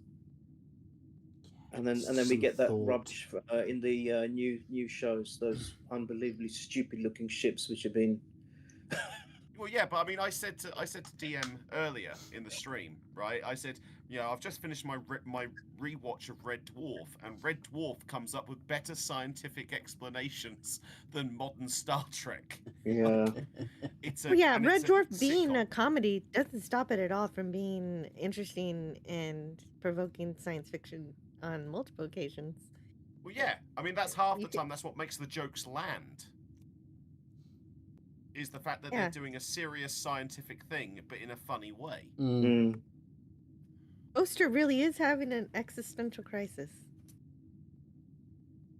And it's, just wants to fulfill its purpose. Well, even the Orville kind of did that, because the Orville was initially a concept for a comedy show, a parody show, and then it ends up, but it still made sense. They even in those episodes, they were explaining things, and it was just done so well. It became more Star Trek than Star Trek. I think Seth MacFarlane pulled a 180 on them. I think he sold it to them as a comedy. Yeah. And then as soon as he got the green light to do more seasons, he started shifting it, because let's be honest, he wanted to make Star Trek. Yeah, he did. And what he did was, in the end, by the time you get to like season 2, it's basically Star Trek with a few little jokes thrown in. Yes, you're right. And then season 3, Jesus Christ, like that was something else. New Horizons was insanely good. Oh my god, I want to watch it again now. Season 3 I think is the best of the Orville. Season 2 was amazing. Season 1 I thought was I'm always grateful for, because it was one of the last shows me and my dad watched. Oh, it was brilliant. Absolutely brilliant. Yeah. And I'll forever be grateful for that. There wasn't many weak, if any, weak episodes really. If you think about all 3 seasons, I can't really remember one which I thought, oh, that's really rubbish. And even if they were still fairly good. They weren't atrocious. No. But that series, it made it just what made me, like what you keep saying, DM, you guys, Xell, and watching it. You said it so many times, even on all your streams, that it made you think, and it was, even though it was a parody, and even though it was supposed to be a comedy, it still made you think, and especially as Xell said, as you went on in the later seasons and the later episodes, they had a real punch about them, and they were thinking, wow, that has really hit me for 6 in a really good way. The messaging, amazing. As I said, I think it might be last week, the one where they were treating, when we found out how they were treating the, I'm forgetting it again, Kaylons. Yeah. The Kaylons, the way they were treating them. And, I was feeling sorry for a robot character, which I would never even seen before. Yeah. It just within minutes, with the way that even then the kids were just kept making it like suffer every second. It's like, oh my god, it was really uncomfortable viewing, but it was done so well. No, and great, that one. Yeah, that was. It was good, wasn't it? It really was, and I mean, there was just so many you can pick from and think, wow, this has really hit me for 6 in a really good way, and that's just what we want. We want Star Trek to be like that, or we wanted Star Trek to be like that. Now, I think it just needs a break. I think it just needs to go away for a few years. I don't want to see any new Star Trek, unless it's Odyssey, because there's a little bit of bias there. But I don't want to see any new Star Trek. I don't. It's like, okay, so Takio and Paul's podcast said that the Archer show would potentially save Star Trek. I don't think it will. What they're forgetting is it's not necessarily the concept of the show that we're on about here. It's the people behind the show. You can have, you can have the best ideas, and New Trek's had some fucking great ideas, but the execution is not there. I don't want to see an Archer show. I don't want to see Star Trek United or whatever it is. Not from these people. They've sullied enough. I don't want to see it. I want Star Trek to be shelved for a period of time long enough for this iteration of pseudo Trek to be completely forgotten and left in the dustbin of art and literature, right? And art and media. They need to let the fan base heal. Yeah. I don't want to see on the shelf. The only thing I want to see promoted is the classic series. Yeah. From 1966 to 2005. Like Vegas did. The hell out of that. Yep. Do all that. Promote the hell out of that. and then after a few years, just test the water with something. Yeah. Make it a short or make it like a special or Jesus, whatever. like, You know, get bring in the Carlos guys. back to do it. Yeah, that's what I was going to say. Yeah. Bring back Otoy to do it and say, Mhm. look, you know, let's get Otoy in to do like a short or another short film. Yeah. Just to test the waters. But Yeah. the fan base needs time to heal. Hey, would you like to see a 12-minute pilot episode? Or Yeah. pilot setup for a concept for a show? Yeah. Yeah. Because right now, the wounds are still fresh. Even after Starfleet Academy has stupidly has its second season still going to be God. released. Why they don't Batgirl that, I have no idea. They need to. And then we've got the end of Strange New Worlds, and that is it. Yeah. Yeah. Let it rest. Let the fan base heal. Because if you try and come in with a new thing, it doesn't matter if it's really good or at least half decent. Yeah. Too much goodwill has been lost. Yeah. Yes. Your audience have walked away. You pushed them away. You told them to go out and touch grass. Yeah. You told them they weren't real Star Trek fans, that they were ists and phobes and everything under the bloody sun. You didn't think of. understand it. You didn't get the memo. Yeah, exactly. Don't you understand? Star Trek's a platform for all these political ideologies that I agree with, and so I'm going to soapbox them on your show with your toys. Sod off. Ronald D. Moore. So I watched Nerdrodic's recent video because Watch Nerd sent it to me.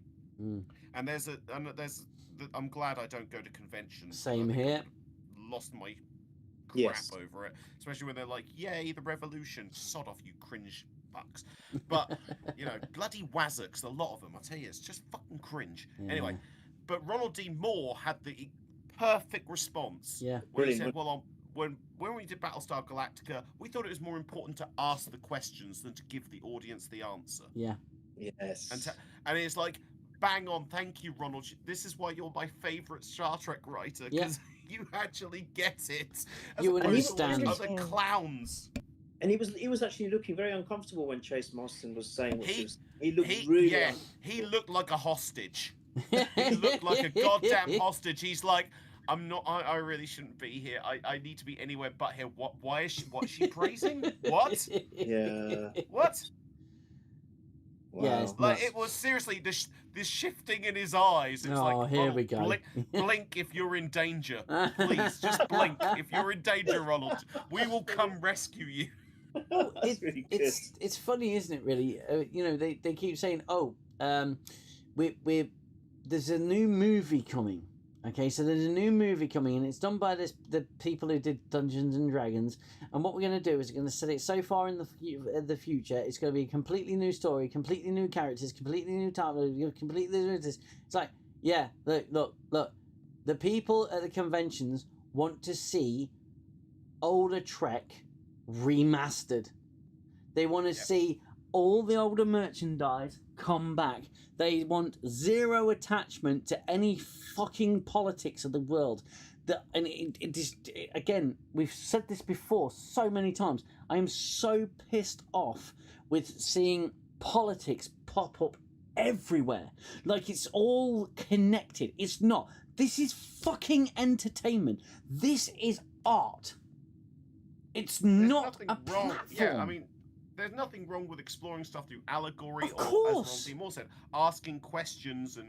But Star Trek was never a bias thing. It was actually very centrist in its approach, and it would elevate certain issues to a moral level sometimes. It would and it wouldn't always explore. give you the answer. Yeah, it would explore it. And It would not explore, and it would steel man both sides of the argument and leave enough room for the audience to agree or disagree, because the needs of the story would decide the outcome. Yeah, absolutely.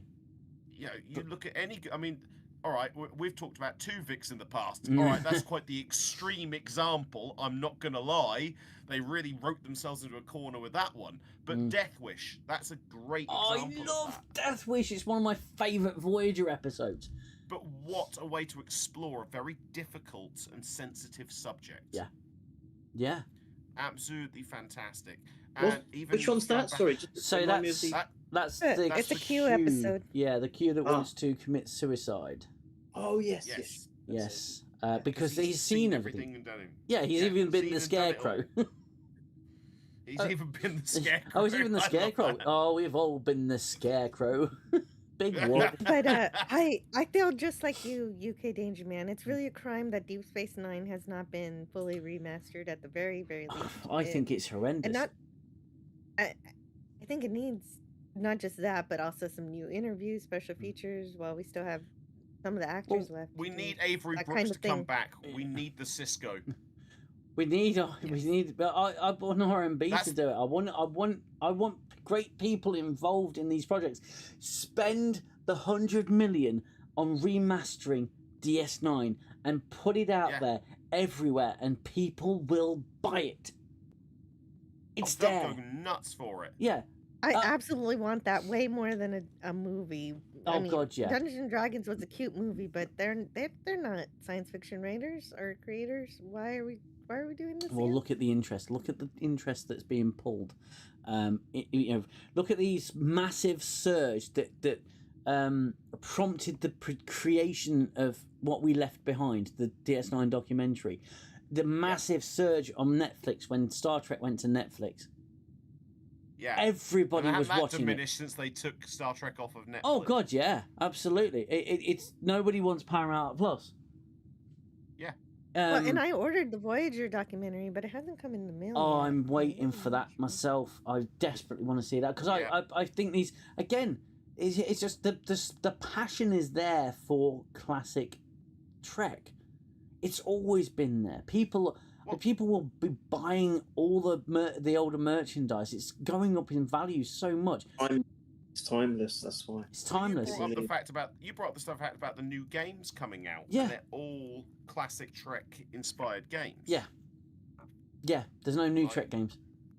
There's no new Trek games. Resurgence, the Defiant Horror one, Infection, the Rolaren game. The Rolaren one. Is not set in New Trek. It's all classics Trek. Yep. Yeah, exactly. When's that one out? When is the Rolaren one out? It's not been determined yet. It's not got a release date. I think it's 2027. Oh, okay, cool. But again, it doesn't matter. I don't care about the themes so much as it's like Resurgence. Resurgence was an incredible game. It was just narrative Star Trek, but it was set in OG Star Trek, and it was you could do anything. You could use a tricorder, fly a shuttle, use a phaser. They had all different Shadow Frontier. That's right. Thank you. I'll probably stream Shadow Frontier as well. Phenomenal. But yeah, that Resurgence is a great game. I've streamed that. All the parts are available. A lot, I did live streams on them. It's a great game. It's buggy and glitchy. It's not a AAA game, but oh my God, it's amazing. And you get a real feel, and it gives you this really positive feeling when you're playing it because you are doing all the cool stuff in Star Trek. It's phenomenal. The dialogue is incredible. Oh, fantastic! That is such a good job. And even what they're doing with Star Trek Online at the moment, they're actually going back and they're remastering some of their older story arcs. So they're currently doing a story arc they removed from the game out 2018.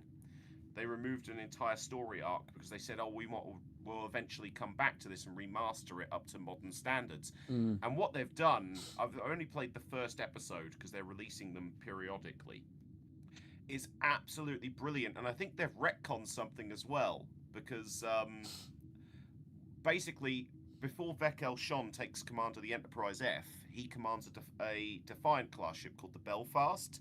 Nice. And his chief of security is Muriel Paris. Because she No plays way. a major role in the storyline. Wow. That whole storyline was based around her being the Kuvama. Right, But yeah. they've retconned it to her being his chief of security and tactical officer on the Belfast. So I wonder if they'll eventually retcon the rest of the game to have it be she's actually on the Enterprise.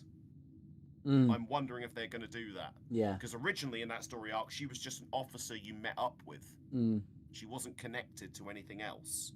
Yeah. And they've now made her the tactical officer. Nice.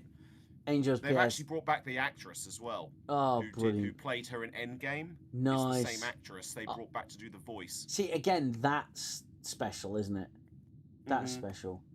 Angels Pierre says, I think they're not releasing the remastered old stuff on purpose because you know it's going to outsell the all new Trek combined, and someone desperately wants to keep that under wraps. I don't know. I would say if they're keeping it back, they'll probably keep it back until after New Trek's had its run, when it can't actively affect anything, and it's done.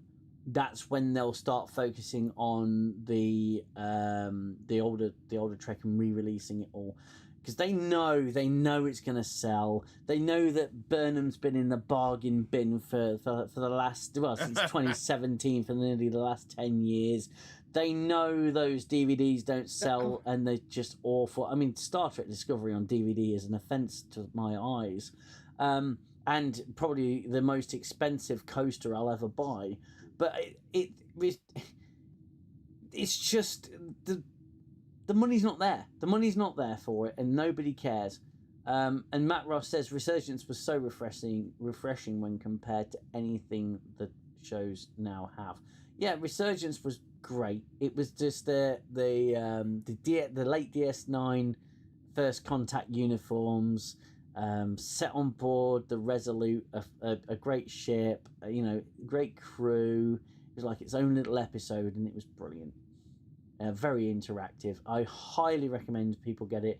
I got a physical version because it's been pulled from digital stores now. I went and got my physical version as well. You can get them pretty cheap from any kind of exchange shop or computer exchange shop or anything like that. So yeah, definitely get a copy of that. Aren't they releasing a new Blu-ray of TOS to coincide with the 60th? Yeah. Well, again, with the 60th, you're talking about the 60 years of Star Trek, and what have they done? Genuinely, what have they done? I was about to ask, are they doing anything on the 8th of September at all? Are they doing anything? I imagine some live streams with some drag queens, perhaps, because that's what tends to be what they do.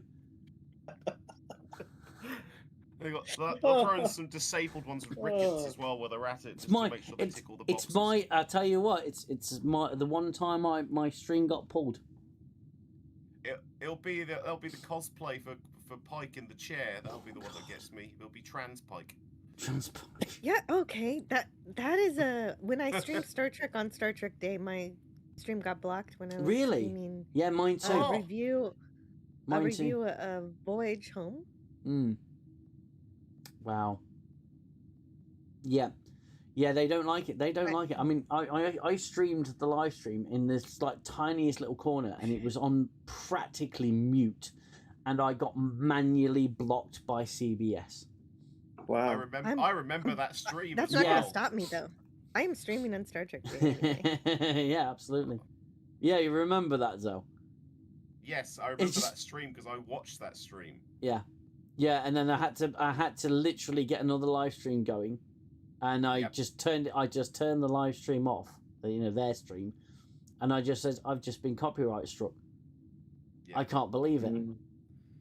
Unbelievable. Wasn't that during Will Wheaton's section? Yeah. It got cut off. Yeah, it was during Will Wheaton's bit. Yeah. I said Will bloody Wheaton. Yeah, someone big again. But it turns out that other YouTubers, were streaming it and were absolutely fine.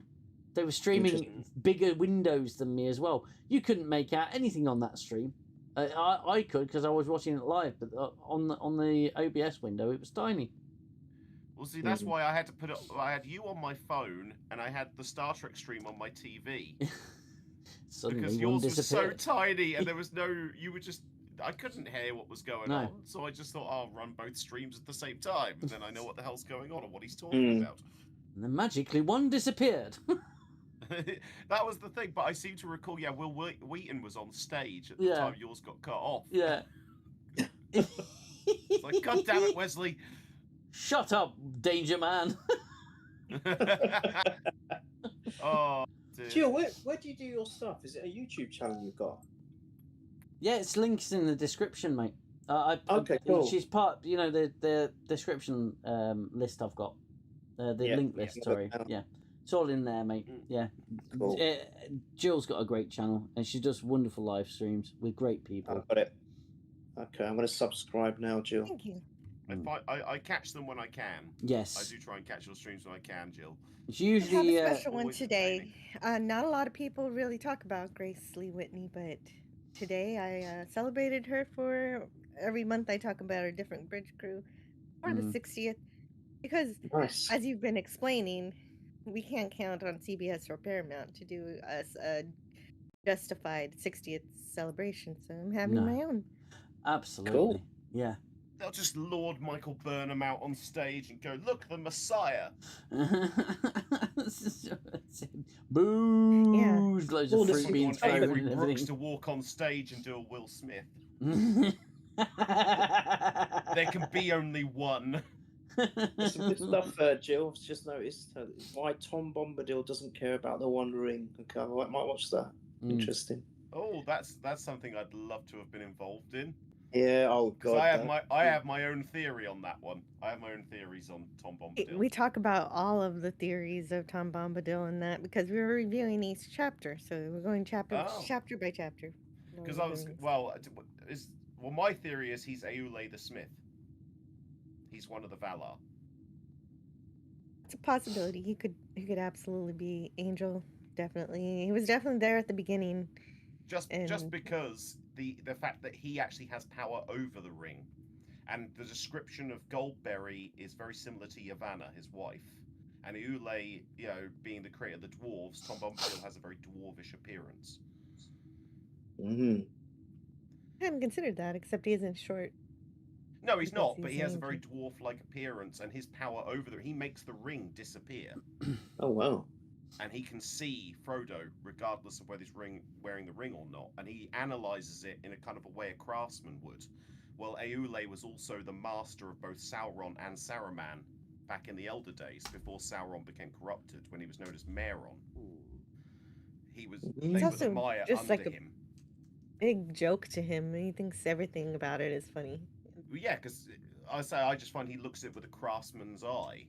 I say I'm basing it a lot on speculation and what evidence is available, because obviously there was no real intention behind Tom Bombadil, at least from Tolkien's part.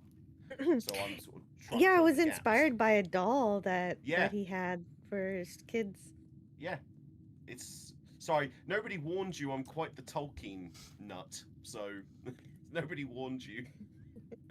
Well, yeah, no, I appreciate that. I'm also reading the Silmarillion too with the Wayfarer Project. I don't know if you know him. No, I don't, but I love the Silmarillion. I absolutely love it. It's my first read through, so no spoilers. I won't think I've spoil already it got for a few. but there's some great moments, and I've also been reading the stories that have been expanded from the Silmarillion that have been released posthumously by Christopher.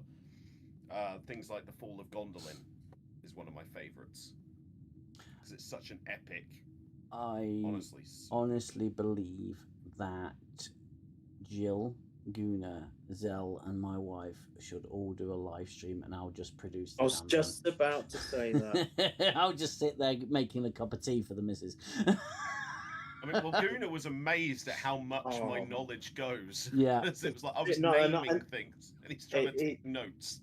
Honestly, I was just spellbound for an hour listening to Xell. I was asking questions, and he had it was that. I'll never forget that hour conversation we had. It was brilliant. The knowledge of this man is insane. It's amazing I managed to get married. That's all I can say. I still don't let it go to Specsavers. Let's put it that way. And I keep her drugged. Tell me, Xell, what is your secret? Well, it's not Lord of the Rings. I can tell you that now. Yeah. No, that's how you'd pull my wife. yeah. I mean, I'm a D&D loving nerd, and somehow I still managed to get married. So and have children. It wasn't my character sheet that impressed her. Let's put it that way. Oh, the official Star Trek page on Facebook has pictures of all the Orions from the episode. It says it's not easy being Orion Green, but Rachel Harris, Joe Latrugio, and their fellow raiders make it look good. Drop your favourite Orion moments from the week's episode. I think the favourite moment from the episode was when it finished. Yes. when Mbenga went for him with the needles. Yeah. Nail you to the wall. We don't do that here. I'm already trying to eject my memory of having seen this episode, but did Spock do anything during that fight? Did he try to neck pinch anyone? Or He No. touched his inner Vulcan. Yeah. He got in touch with his inner feelings. And he sat in a chair holding his breath. Yes. Yeah. That's what he did. And cupped himself to T'Pring. Yeah. Oh God. I mean, okay, look, okay, so just on that, we have had on that Star Trek page, for example, they have one has been up for. Okay, so this is really funny. One post has been up for 3 hours on the official Star Trek Facebook page. It has 639 reactions. 107 comments, 54 shares, and only 18,300 views on social media. I mean, come on, the interaction is pathetic for a mainstream television franchise. It's just ridiculous. I want to see the comments. Oh my god! I'll bet you any money they are absolutely buzzing. Right, some examples. I love this one. I can hear the barrel being scraped.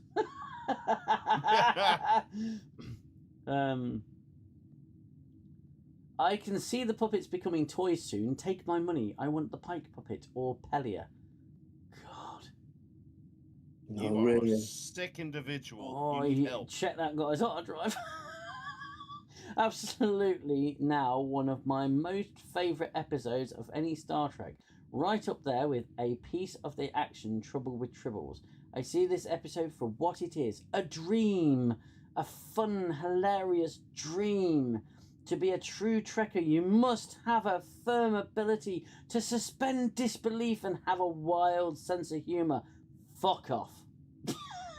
I love the fact someone just put, this was an absolutely worthless episode. And someone's like, why do you think that? It's like, did you not watch it? Like, yeah. Oh my god. Wow. Worst looking People actually Orions have that ever. opinion. It's just, yeah, I mean, these are just awful. Some of these are just awful. Loved the episode and loved laughing at all the humorless wannabe screenwriters, showrunners, and countless others who have apparently never heard of the suspension of disbelief. Fuck off. Oh, and it doesn't matter that none of it makes any sense because it's just a dream. And so it's and don't you remember when they lampshaded it and said this is absurd? That gives them the permission to do anything. Yep.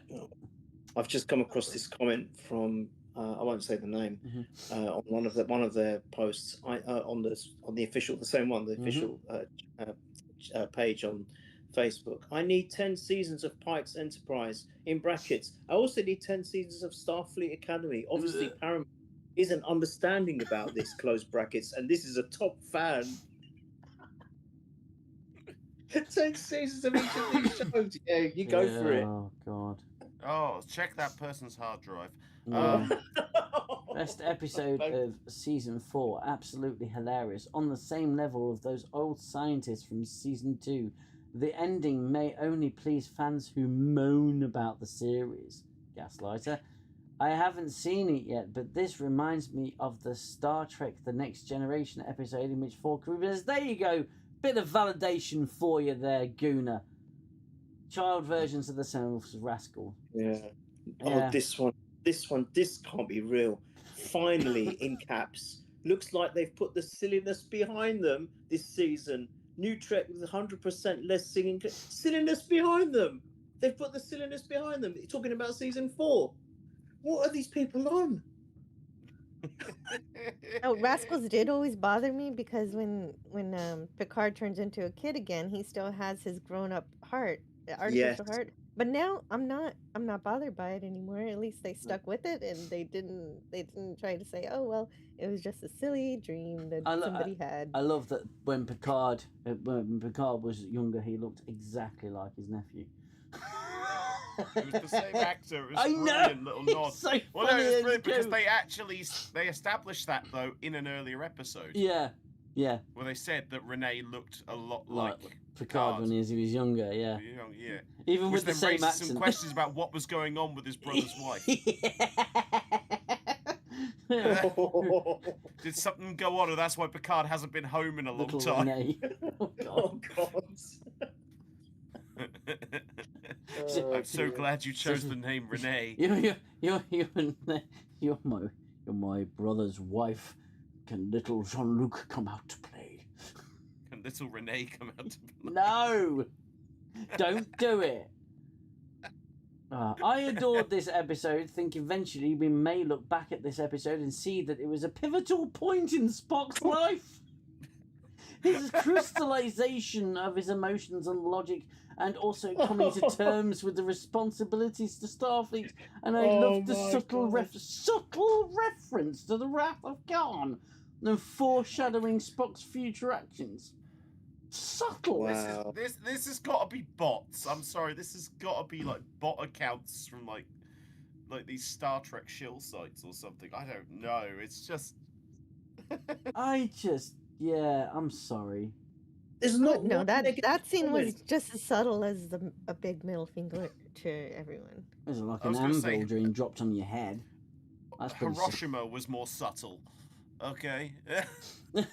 James- Do they delete negative comments? Because I can't find one. They I've found do. a few negative comments, but they do well, delete them. They do, but also at the top you'll see something that says most relevant. Okay, Oh, switch it yeah, over yeah. to newest, and it or all comments, All and then comments, you'll yeah. see it. Because But the they most do delete them. yeah, they do delete them. All comments Wow. is better. But yeah, the algorithm automatically edits what you see.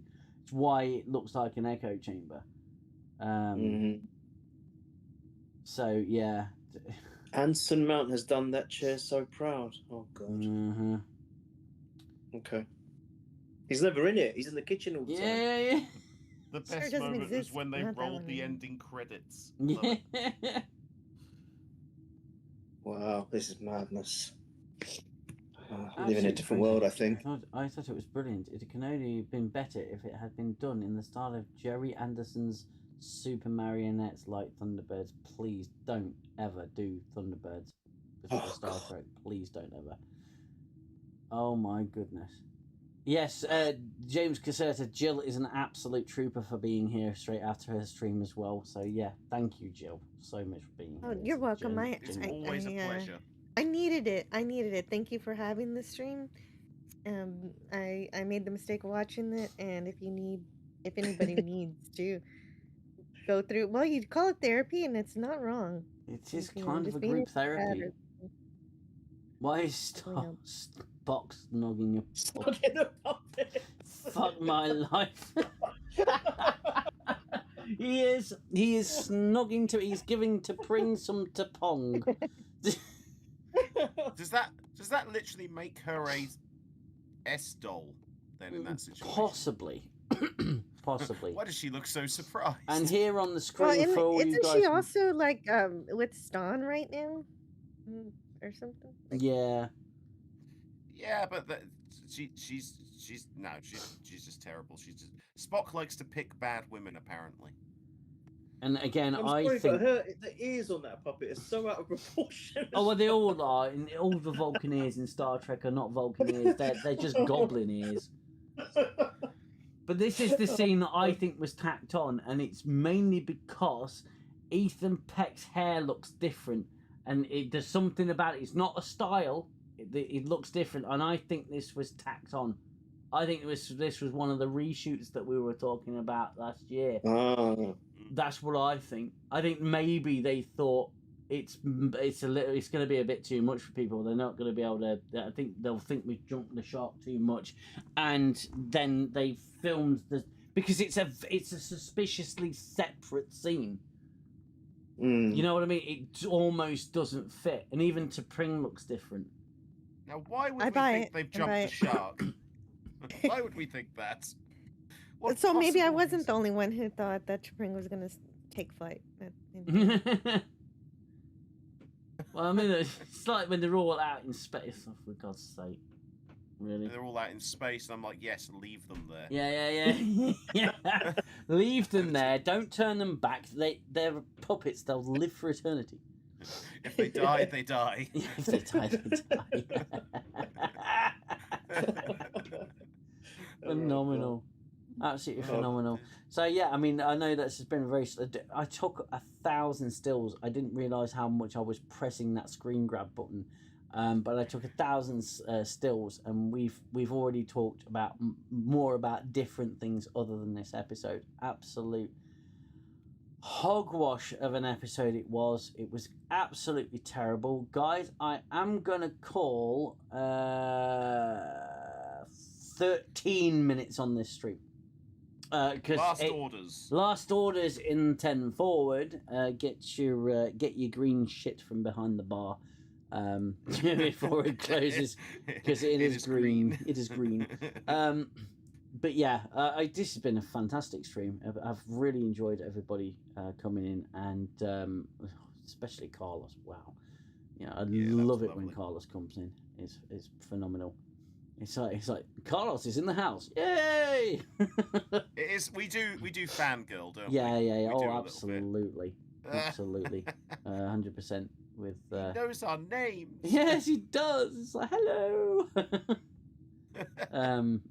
But yeah, absolute gent.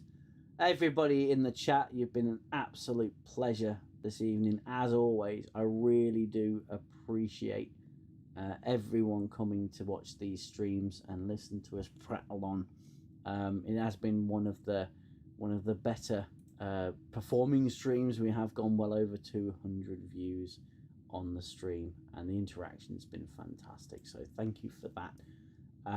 Thank you to Watch Nerd for coming in. I know that it gets a bit late, and we sort of gotten out of a routine, and I think Watch Nerd prefers to go bed early these days. Obviously in the UK it is well past midnight now, so it's always great to have so many people come in. Next week will be a bit of a different story.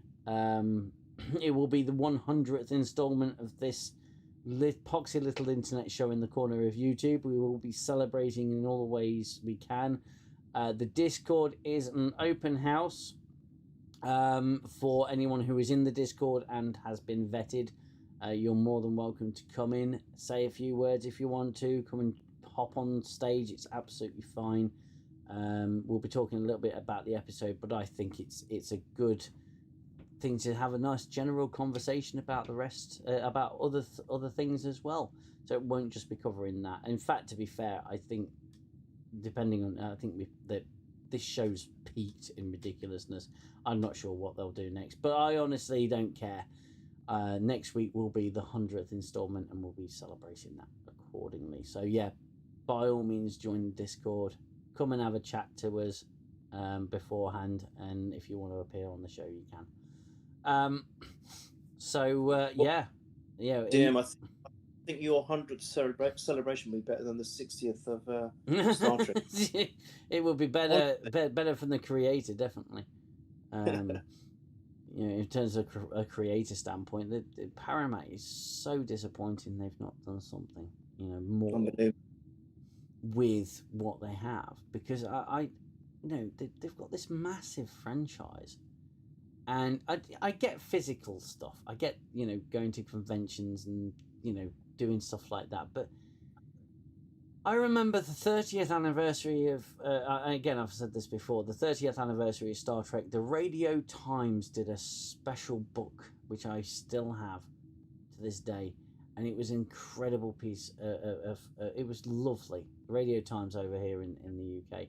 It was a fantastic collector's item. I've still got it. It was brilliant. They did Star Trek night. They did promotional stuff. They did documentaries. There was special little things to celebrate 30 years of this fantastic franchise. And this is now twice the age that it was that back then, and they've done nothing. Nothing. Yeah. I would just appreciate them. I don't know, saying, right, okay, 30th anniversary, 60th anniversary of Star Trek. Here's Deep Space Nine in all its remastered glory. It's taken. We've spent a lot of money on it, and it's taken us a lot of time. But no, we don't get that. I'd pay good money for that. Oh, I'd absolutely pay whatever necessary for the entirety of Deep Space Nine, remastered, in full HD. You know, yeah, you can't get it. You won't be able to get it in 16.9. Fine. It wouldn't matter to me. The format is fine. It just HD. Clean it up, represent it to us. Yeah,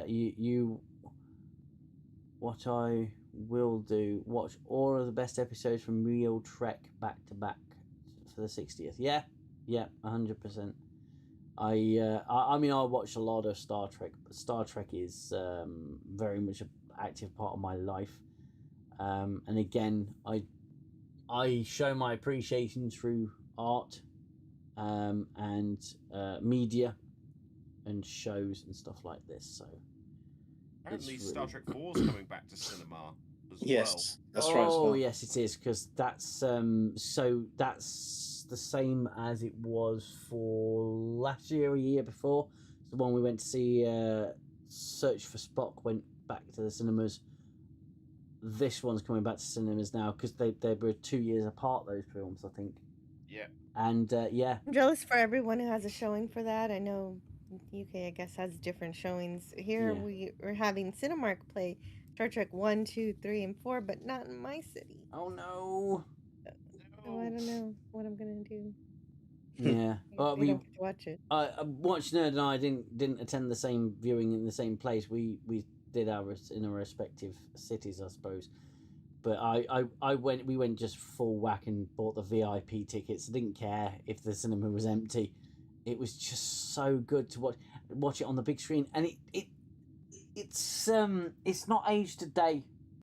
Yeah, It's exactly. not aged today. The models still look beautiful. The effects look realistic, and it looks like pure cinema. And it's I laughed 0 times with this episode for Star Trek 4. Every time, the same jokes I've heard 100 times still make me laugh. Still make you laugh. I don't know. Maybe it's in Alameda. Yes, I know it's in Alameda, but where's Alameda? That was all just completely by happenstance. It was, yeah. That even happened. Yeah, she was living out of a car, wasn't she? She was living out of a car, that extra. Well, she got It's the same scaled as- that day. Yeah. Same as the police officer. Yeah. It was just a random copper on the street. Yeah. And he's like, have you seen the nuclear vessels? There's The a guy's just Russian looking at him. asking about the nuclear vessels. It's capturing that, and again, it's just beautifully written. Nuclear vessels. That whole interrogation scene with Chekhov is just Rusky. comedy gold. Oh, that's the stupidest thing I've ever heard. Of course, he's a Rusky. Only Star Trek can stay lighthearted while referencing total atomic warfare. That's brilliant. The punk is great as well. It's even in Us. yeah, it's even in the song. The punk rock song has megatons in it. He's one of the directors, wasn't he? And he wrote the song as well and performed it. Kirk Thatcher.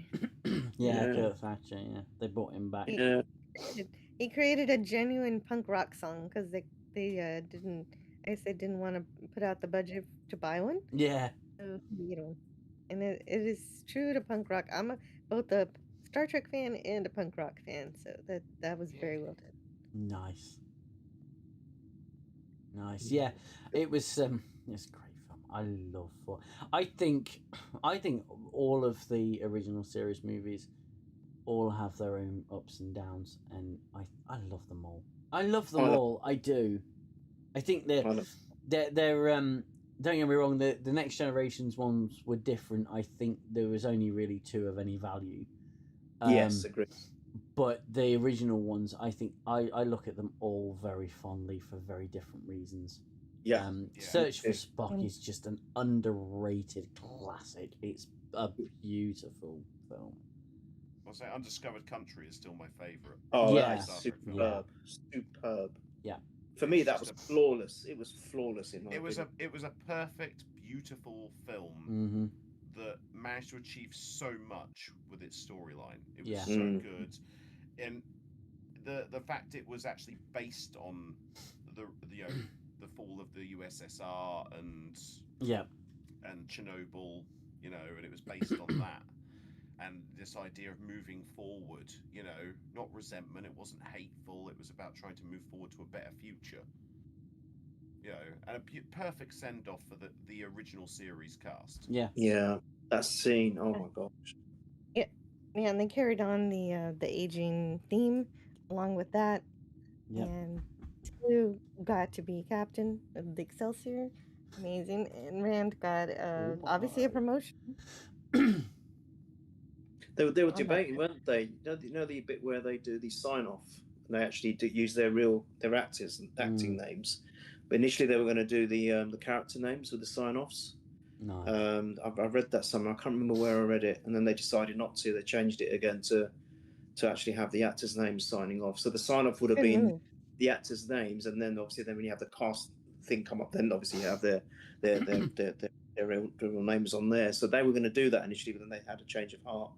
But yeah, just the way that was just done, the whole ending, that sequence where who was it says, "Oh, that's a mighty fine big ship." It was Sulu, wasn't it? And then Scotty got big as a captain, I think. Yeah, all of that. It's just and the way the Excelsior next to the A looks is just beautiful. It was with such that a sunset, sunset, and that was so nice. And then he just moves away the Excelsior, leaving the A on its own. Oh, it's just so and I think well that done. was done with models. Yeah, and that was better than any CGI. Yes, agreed. Oh, And that's why there are a lot of other productions that took some of the special effects from that movie and they used them for us to stock footage a bit. Like Axis was used by Stargate, the movie. Yeah, it was. Yeah, the I think explosion.